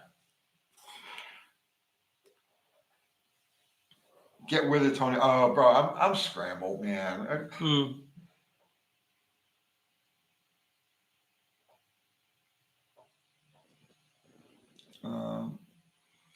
New Year's Eve engine build? No, because no one would watch it. Everyone's out. You know. Oh yeah, no, why are you? No, you know the holidays are all the holidays are kind of over. Yeah. You notice that, like, there was like Halloween came and went. There was nothing. Thanksgiving came and went. It was a little blurred. Right? Just no Christmas lights out. There's like a third of what is usually. Oh, where I drive, there's people are Griswolding. Oh really? Yeah. Yeah. See, I'm not seeing it in my neighborhood or. Oh, okay. Yeah, I'm seeing very diminished activity.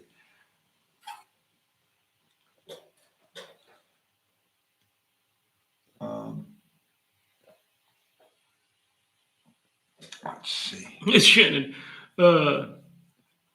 Tony's building a big block Chevy. Welcome to the dark side. Yeah, like you said, I've probably built more Chevy motors than Fords. Yeah, exactly. I've built more Chevys than I have Mopars. Yeah. I just happen to be a Mopar guy.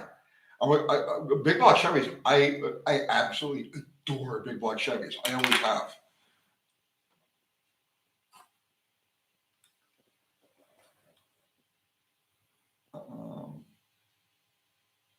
Let's see. Let's talk about AMCs. Mm-hmm. Scoop is saying I've seen 3D printed ARs. I wouldn't want money to look cheap. Why not just buy a real one? Why did you want a plastic receiver? You can get a receiver for $80. Yeah. Serialized and everything. Yeah. Matt Mittman must not want anything that goes bang to be made of plastic. Just my opinion. That's a good opinion. Yeah, that's probably good. Yeah, solid reasoning. It's like these sheet metal AKs that people buy. Yeah. It's like, oh, what are you doing?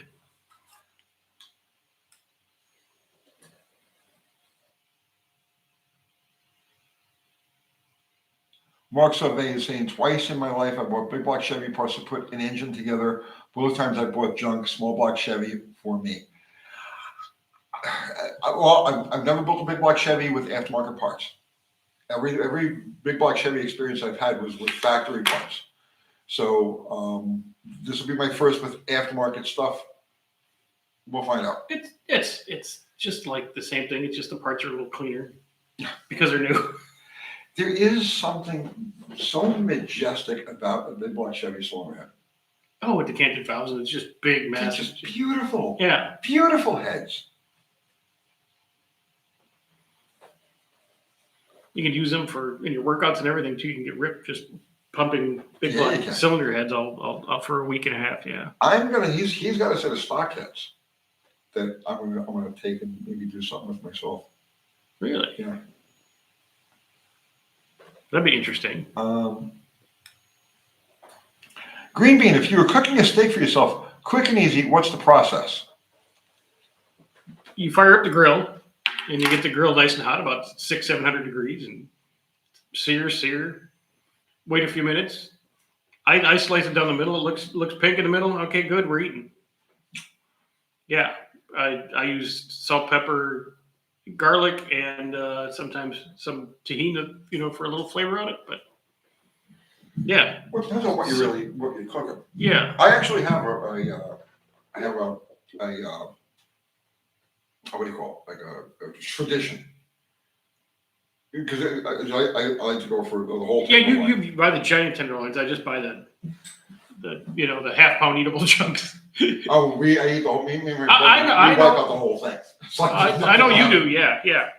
So what I do is I take the tenderloin and I turn it, make a U out of it, right? Get the grill hot, get it as hot as you can get it, okay? Then drop that thing on, and then you can't use utensils. You have to cook it with your hands. My hands are still tender from the other night. Yeah, I've seen you do it. It gets hot. Yeah, I've seen you do it. Yeah. Yes, if you're going to cook steak properly, you got to put skin in the game.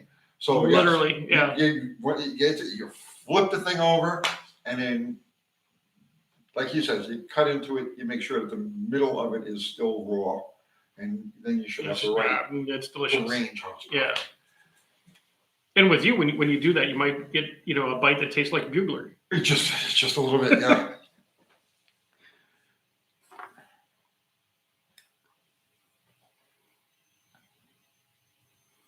Well, the nice thing about the full tenderloin is that it has there's such a difference in thickness That if you like it a little bit more well done, and you're a you got the heathen, thin part, you right. eat that tail part. Exactly. If you're a normal human being and you like it nice and juicy in the middle, you eat from the top. Yeah. Well, it just so happens that the best parts are right there in the middle, and they start. Yeah. Yeah. So it's like the ones who want it really cooked, well, they have to suffer with the not so tasty bits.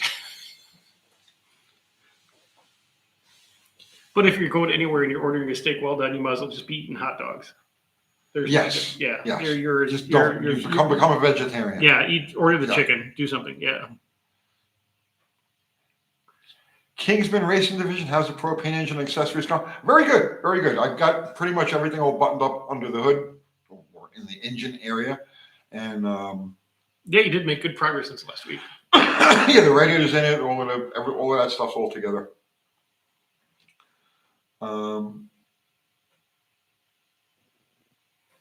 Let's see.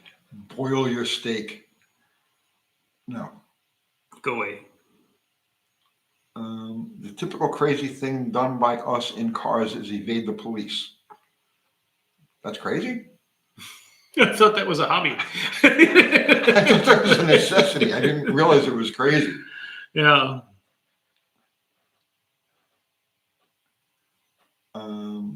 Shangri-La wants to know if he has to be beaver cleaver on this live. I don't know what that means.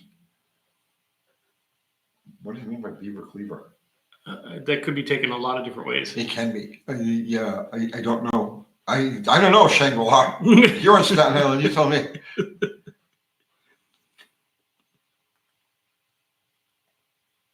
Oh, Mexican spec. He means, does it have to be G-rated? Like I said, yes. Yes. We have a family. Occasionally, a bad word will slip out, but it's accidental. No, we have families that watch this, and we absolutely, we try to keep it clean. We try to keep it very family.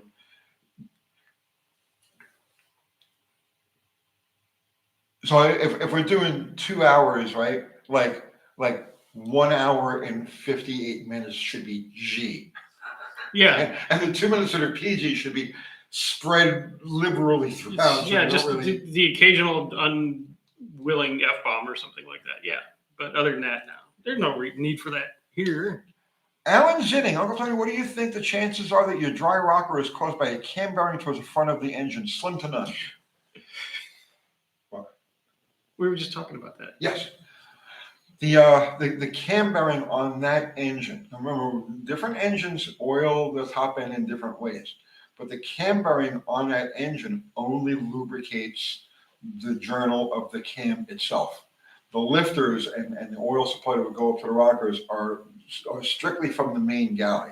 So yes, it could have a bad cam bearing, but the cam bearing would not cause that much of a bleed out. The thing that would cause that much bleed out would be excessive main bearing clearance. And I think, I explained to Dr. Art, I think I know what happened. And it was my fault. And I'll do a whole, when we get to that point, I'll explain where I think I screwed up on that Jeep.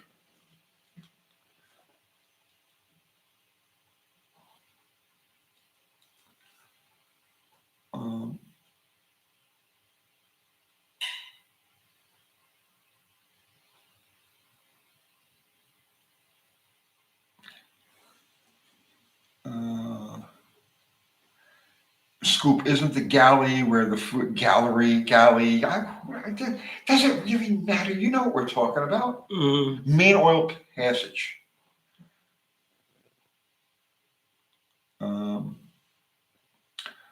80 Cobra, UT, rather than using a nitrous kit, why not just inject nitro fuel? Has it ever been done?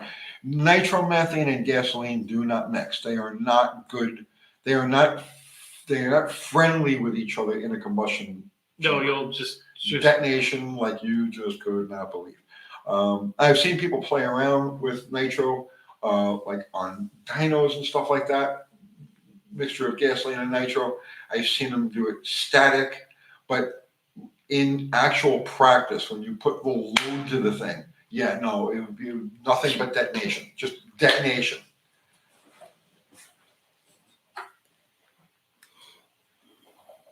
Bill Trader, I seen a push rod go through a rocker once on a 318. I did that on a bottle rocket. Ran it up to, that's how I knew I had a bad lifter. Because I had gone through a Camshafts hydraulic roller setup, and I used the stock rockers on it. And brought it up to Buffalo Valley to make a couple of runs with it. And on the burnout, it sounded funny. You just, it started the burnout nice, and then all of a sudden it sounded weird, and the car was way down in power, and I didn't understand why. And I ended up launching a push rod through the rocker. And then what I found when I autopsied it further was that the lifter was soft. The lifter wouldn't hold pressure; it was bleeding down. And so, tick, tick, tick, tick, tick, boom, right through the rocker.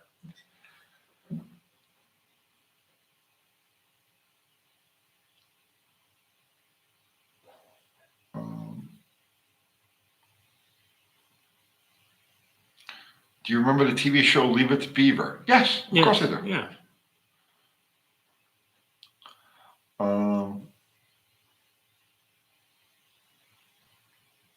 Let's see.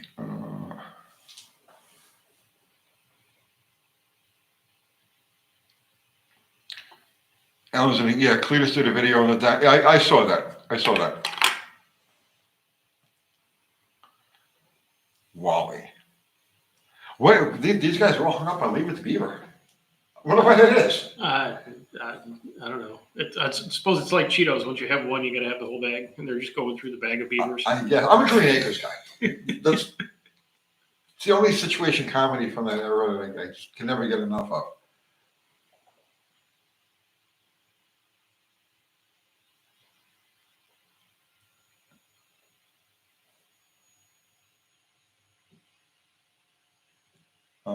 Tavo, on that Jeep Chirp, yeah, our unmentionable name 6 engine of the Hemi 6 suffer those dry rocker arms on rare occasions.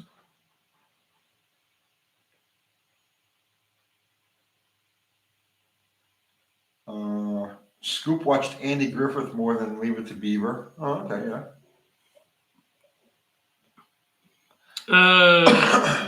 Oh, there's one for you. Yeah, Shibs, FTW. Any experience with the old Holly TBI systems? Want to swap my 3.9 V6 to a 360 Magnum. I just had the same question from an auto shop teacher over the week. Correct me if I'm wrong. Wasn't the 2-barrel TBI setup that they used on like the Dakotas and stuff, the 3.9s? Mm-hmm. Wasn't that a Holly? Yeah. It was. Yeah. Yeah. Okay. Depending on what year, the vehicle is. If it's pre 1996, I can't do anything with it.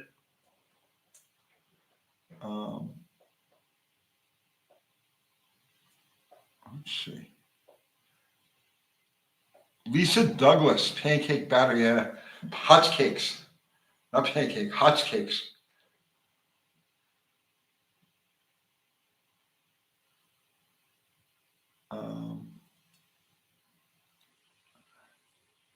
Franz H, with the Daily Driver 4.0, are you planning on fixing back to stock or hop it up? If I daily drive it, it's going to be bone stock. Mm-hmm. Bone stock. I don't believe in modifying things that you have to rely on every day to get you where you got to go in traffic. 100% stock, or it's a toy. That's just me. Because if you modify it, you're going to have to tinker with it. Always. And you don't want to tinker with it when you're late to dog school or whatever. Yeah. Right. I know a lot of people disagree with me. You know what I mean? Say, oh, modifier. No, if I gotta go out when it's freezing, if it's raining, or and deal in traffic and all that stuff, turn the key. It's got to just do normal things and go to normal places. I won't even put headers on a daily driver. I just don't want to be bothered.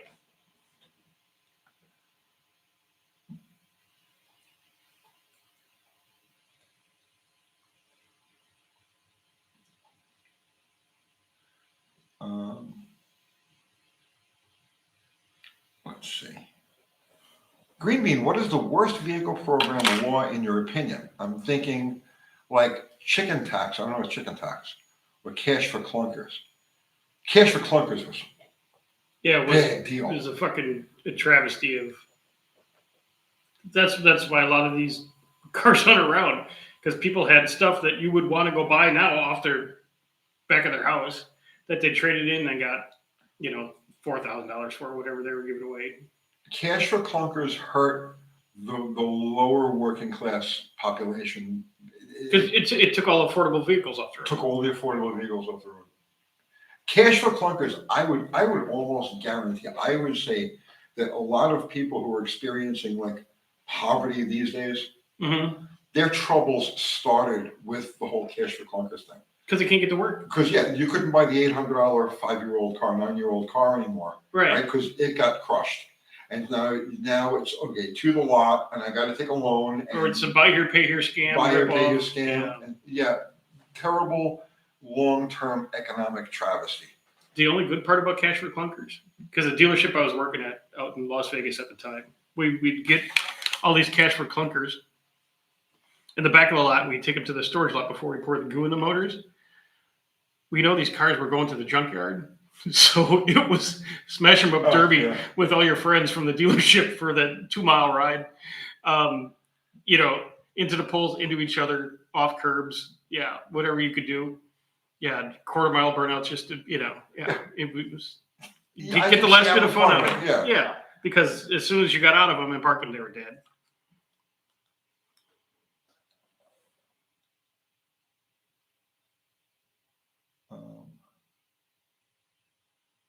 Salicylic acid.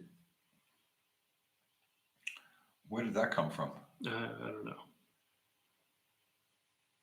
They use salicylic. They use sodium. Same stuff they use in the head gaskets. The head gasket in a Head gasket in a can. Yeah. And just mass of it right in the oil and just run until it dies.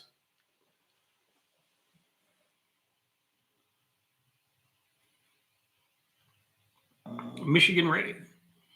Making my 340,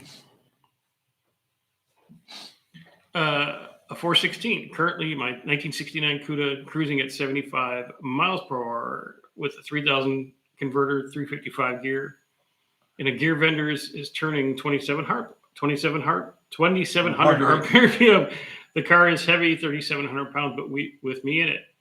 Will the RPM it go up or down at 75?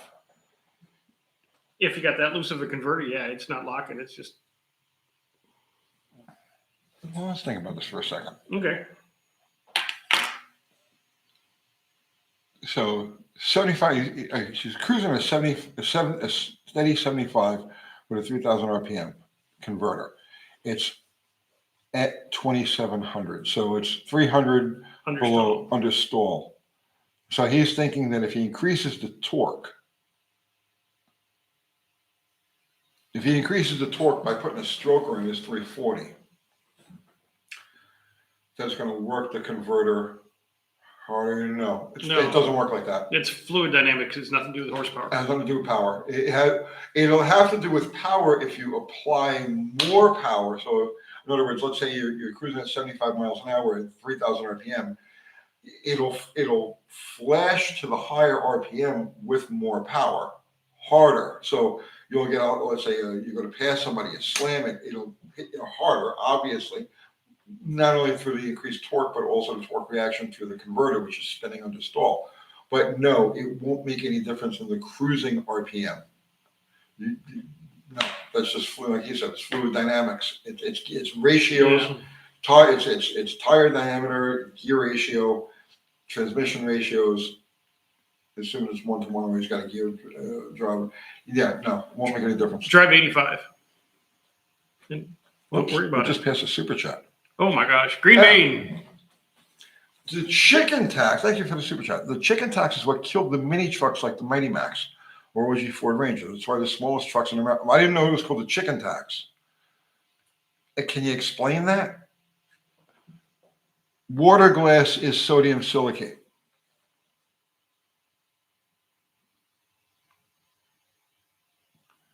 What was the chicken tax?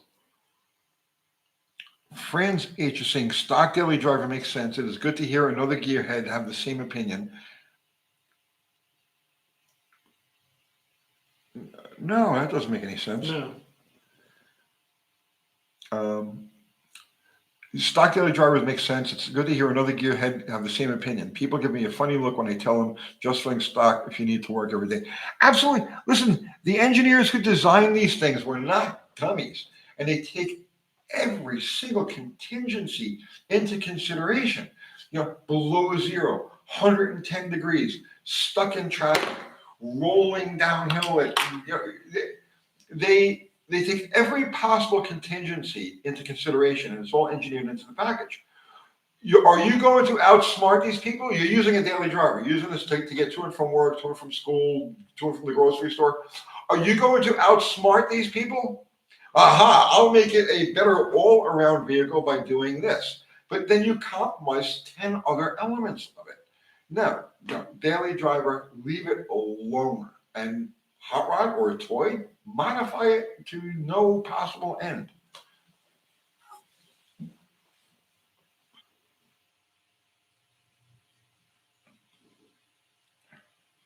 Yeah, because you can't have both. Because if you modify your daily driver, it sucks to drive every day. Yeah, absolutely. You have to embrace the suck, and you're spending more time commuting than you are off on Saturdays burning tires. I choose not to embrace that suck. No, just yeah. Okay, so the chicken tax, interdimensional lizard, have anything to do with the drones? The chicken tax was a 25% tariff on light trucks under LBJ in response to tariffs by France and West Germany on U.S. chicken imports. Yes, okay, but what does that have to do with the current situation with mini trucks? The chicken tax happened in 1864. What does that have to do with you can't get a proper, small S10 or Ranger or anything like that? A little Toyota. Oh, they so many cool little mini trucks that were out there.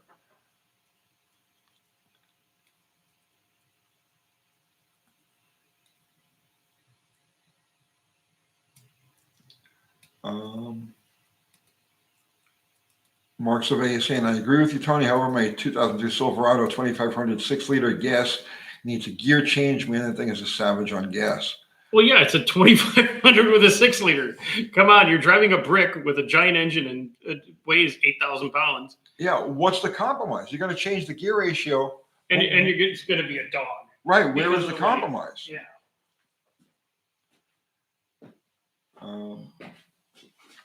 Buddy Carfano, track car and everyday driver needs to be different cars. Oh, I absolutely agree. 100%. Let me tell you something. This philosophy of mine goes back to literally when I was like 16, right? Because I knew then, you know what I mean? If you're going to drive it and put it out into the world and just traffic and stuff like that, don't mess with it. Leave it alone. Keep it maintained or whatever you're going to do.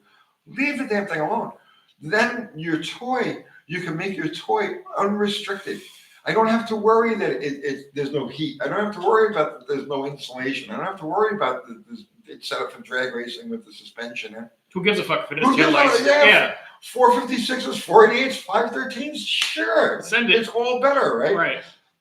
So I like my instinct from the very beginning of my world in cars was if you're going to drive every day, leave it bone stock. Don't even think about modifying it. And if you're going to have a toy, make it a toy. Make it mission specific. Okay, green bean here. Okay. Well, thank you for the super chat, green bean, but you didn't have to. Thank you. Mm-hmm. Yeah, it's a combination of it's not misinformation, it's misinterpretation.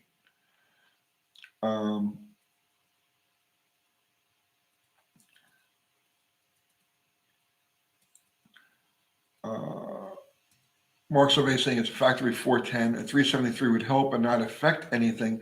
Little lazy towing. But why do you say that? Because you're going to have to give it more foot. So, okay, it depends on how you drive it. If you're only on the highway, if the vast majority of your driving is done only on the highway and only on relatively, no really steep grades or anything like that, then yeah, the gear change will definitely help you.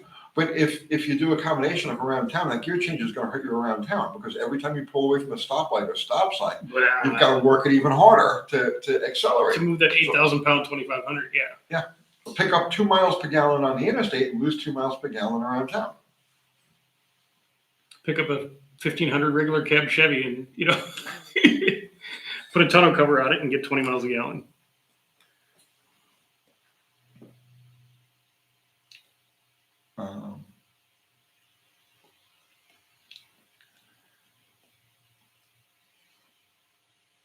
Firefly 95 Caprice Wagon LT1, 25 miles per gallon, 20 city. Yeah. Curtis Turner, Savage on fuel is the 460 and the 82 ambulance conversion. I'm helping my son with. Thanks for the Edelbrock videos. It helped me get my arms straight last weekend. Ambulance. Oh man. So you're talking about a 6 mile per gallon vehicle.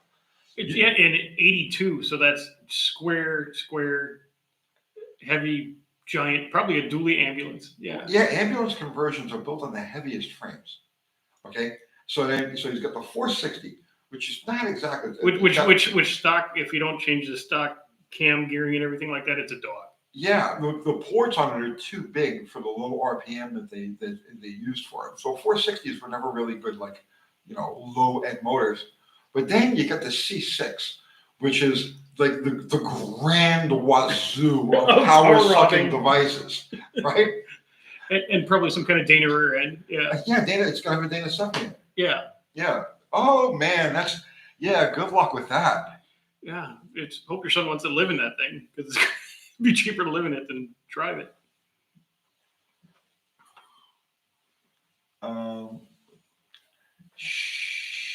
Shangri-La, top 3 spots to race on Staten Island in the 1990s. I was out of street racing by the 1990s. I was doing nitro cars, Top Fuel and Funny Car, all that shit in the 90s. The West Shore Express, not the West Shore, the service road, Mariners Harbor. I can't think of the name of it now. But service road right by Mariners Harbor on the West Shore Expressway was the ultimate spot.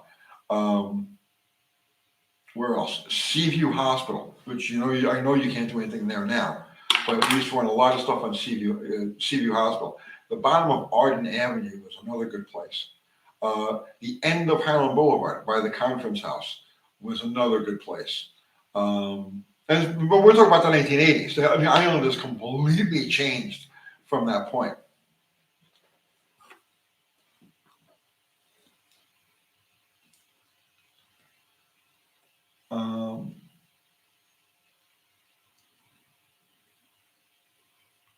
Thumper said he was a space shuttle door gunner in the 90s.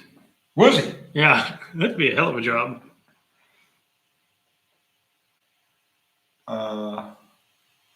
Keep on trucking. 351 Windsor Ford truck. What cam duration? Daily driver stock valve train. Thanks. If you're going to put a cam in it, a daily driver, go in an RV cam. Just go to any of the manufacturers and look at their listings under RV. And the best advice I could ever give anybody when it comes to choosing a camshaft is pick up the phone. Pick up the phone. Every cam manufacturer has a tech line. Pick up the phone, because in order to really get the best possible thing for your application, they need to know the weight, the gear, the tire size, the transmission. What truck, how big it is, yeah, right? Everything. Exactly. How you're going to use it the most. You really need to speak to a tech guy at a cam, not some ding dong on YouTube who's just going to guess at, oh, you need this. Right. No, call a cam grinder and give them all the information. And that's how you get your best bet. Dr. Art, look what time it is. Oh, hey. Good Lord. Pulled another one. How did that happen so fast? It was fast tonight, wasn't it? It was ridiculous.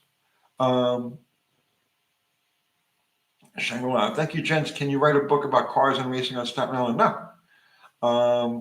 When I die, I would like to take all of it with me. I'm serious about that. Put it all into the ether once you die. When I'm dead, I want not a trace that I ever existed. You know Oh, what I'm just saying? People are all obsessed about their legacy. I want to be remembered as I would disappear. the day before you die, you just hit delete on the whole Delete YouTube. everything. And Delete delete everything. Yeah. All right. So we are going to call it a night. Before I do that, Dr. Art, Yes. what would you like to put out into the universe?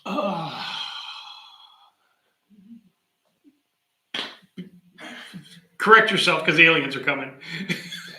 Get used to the welcome to the room. Get used to how weird shit's gonna be and just roll with it. Oh, the weird stuff hasn't even started yet. Yeah, don't put your head in the sand. Just chin up. Enjoy the weird, guys. Just enjoy Yes, it. Revel in the weird. Because if you don't live through it, and you just you're gonna miss it. It's gonna be a hell of a lot of fun. It's gonna be weird, but it's gonna be fun. So okay. Mark Survey. That's so existential. It won't matter, Tony, because as soon as you die, everything is gone. I'm the Matrix thing. The simulation theory. I get that. I don't know. Yeah, I don't know how I've been around this long, much less. Yeah. Well, he's talking about the simulation theory that everything is a simulation. Right. Right. And to some degrees, I do see evidence of that, but on other degrees, it's hard to say. I don't know. But anyway, yes. So he has nothing. He has absolutely nothing. Nothing to talk about. Nothing like that, except his merch. Just buy the merch. Watch the heavy tuning videos. Send me your ECMs, and I'll tune them. And yes, you'll be happy with your fast car. Yes, and/or truck. And I am going to make videos and pet dogs. This is what I do. I make videos and I pet dogs. And then when it's nice out, I write notes. I might make some cookies, but yeah. I do cookies. All right. So our mods, Mexican Spec, thank you. Fubar, I don't know if you're still hearing that, but Fubar, thank you as always. Zero is off with his nephew right now. So, guys, thank you so much as always. Everybody contributed to Super Chat. Thank you.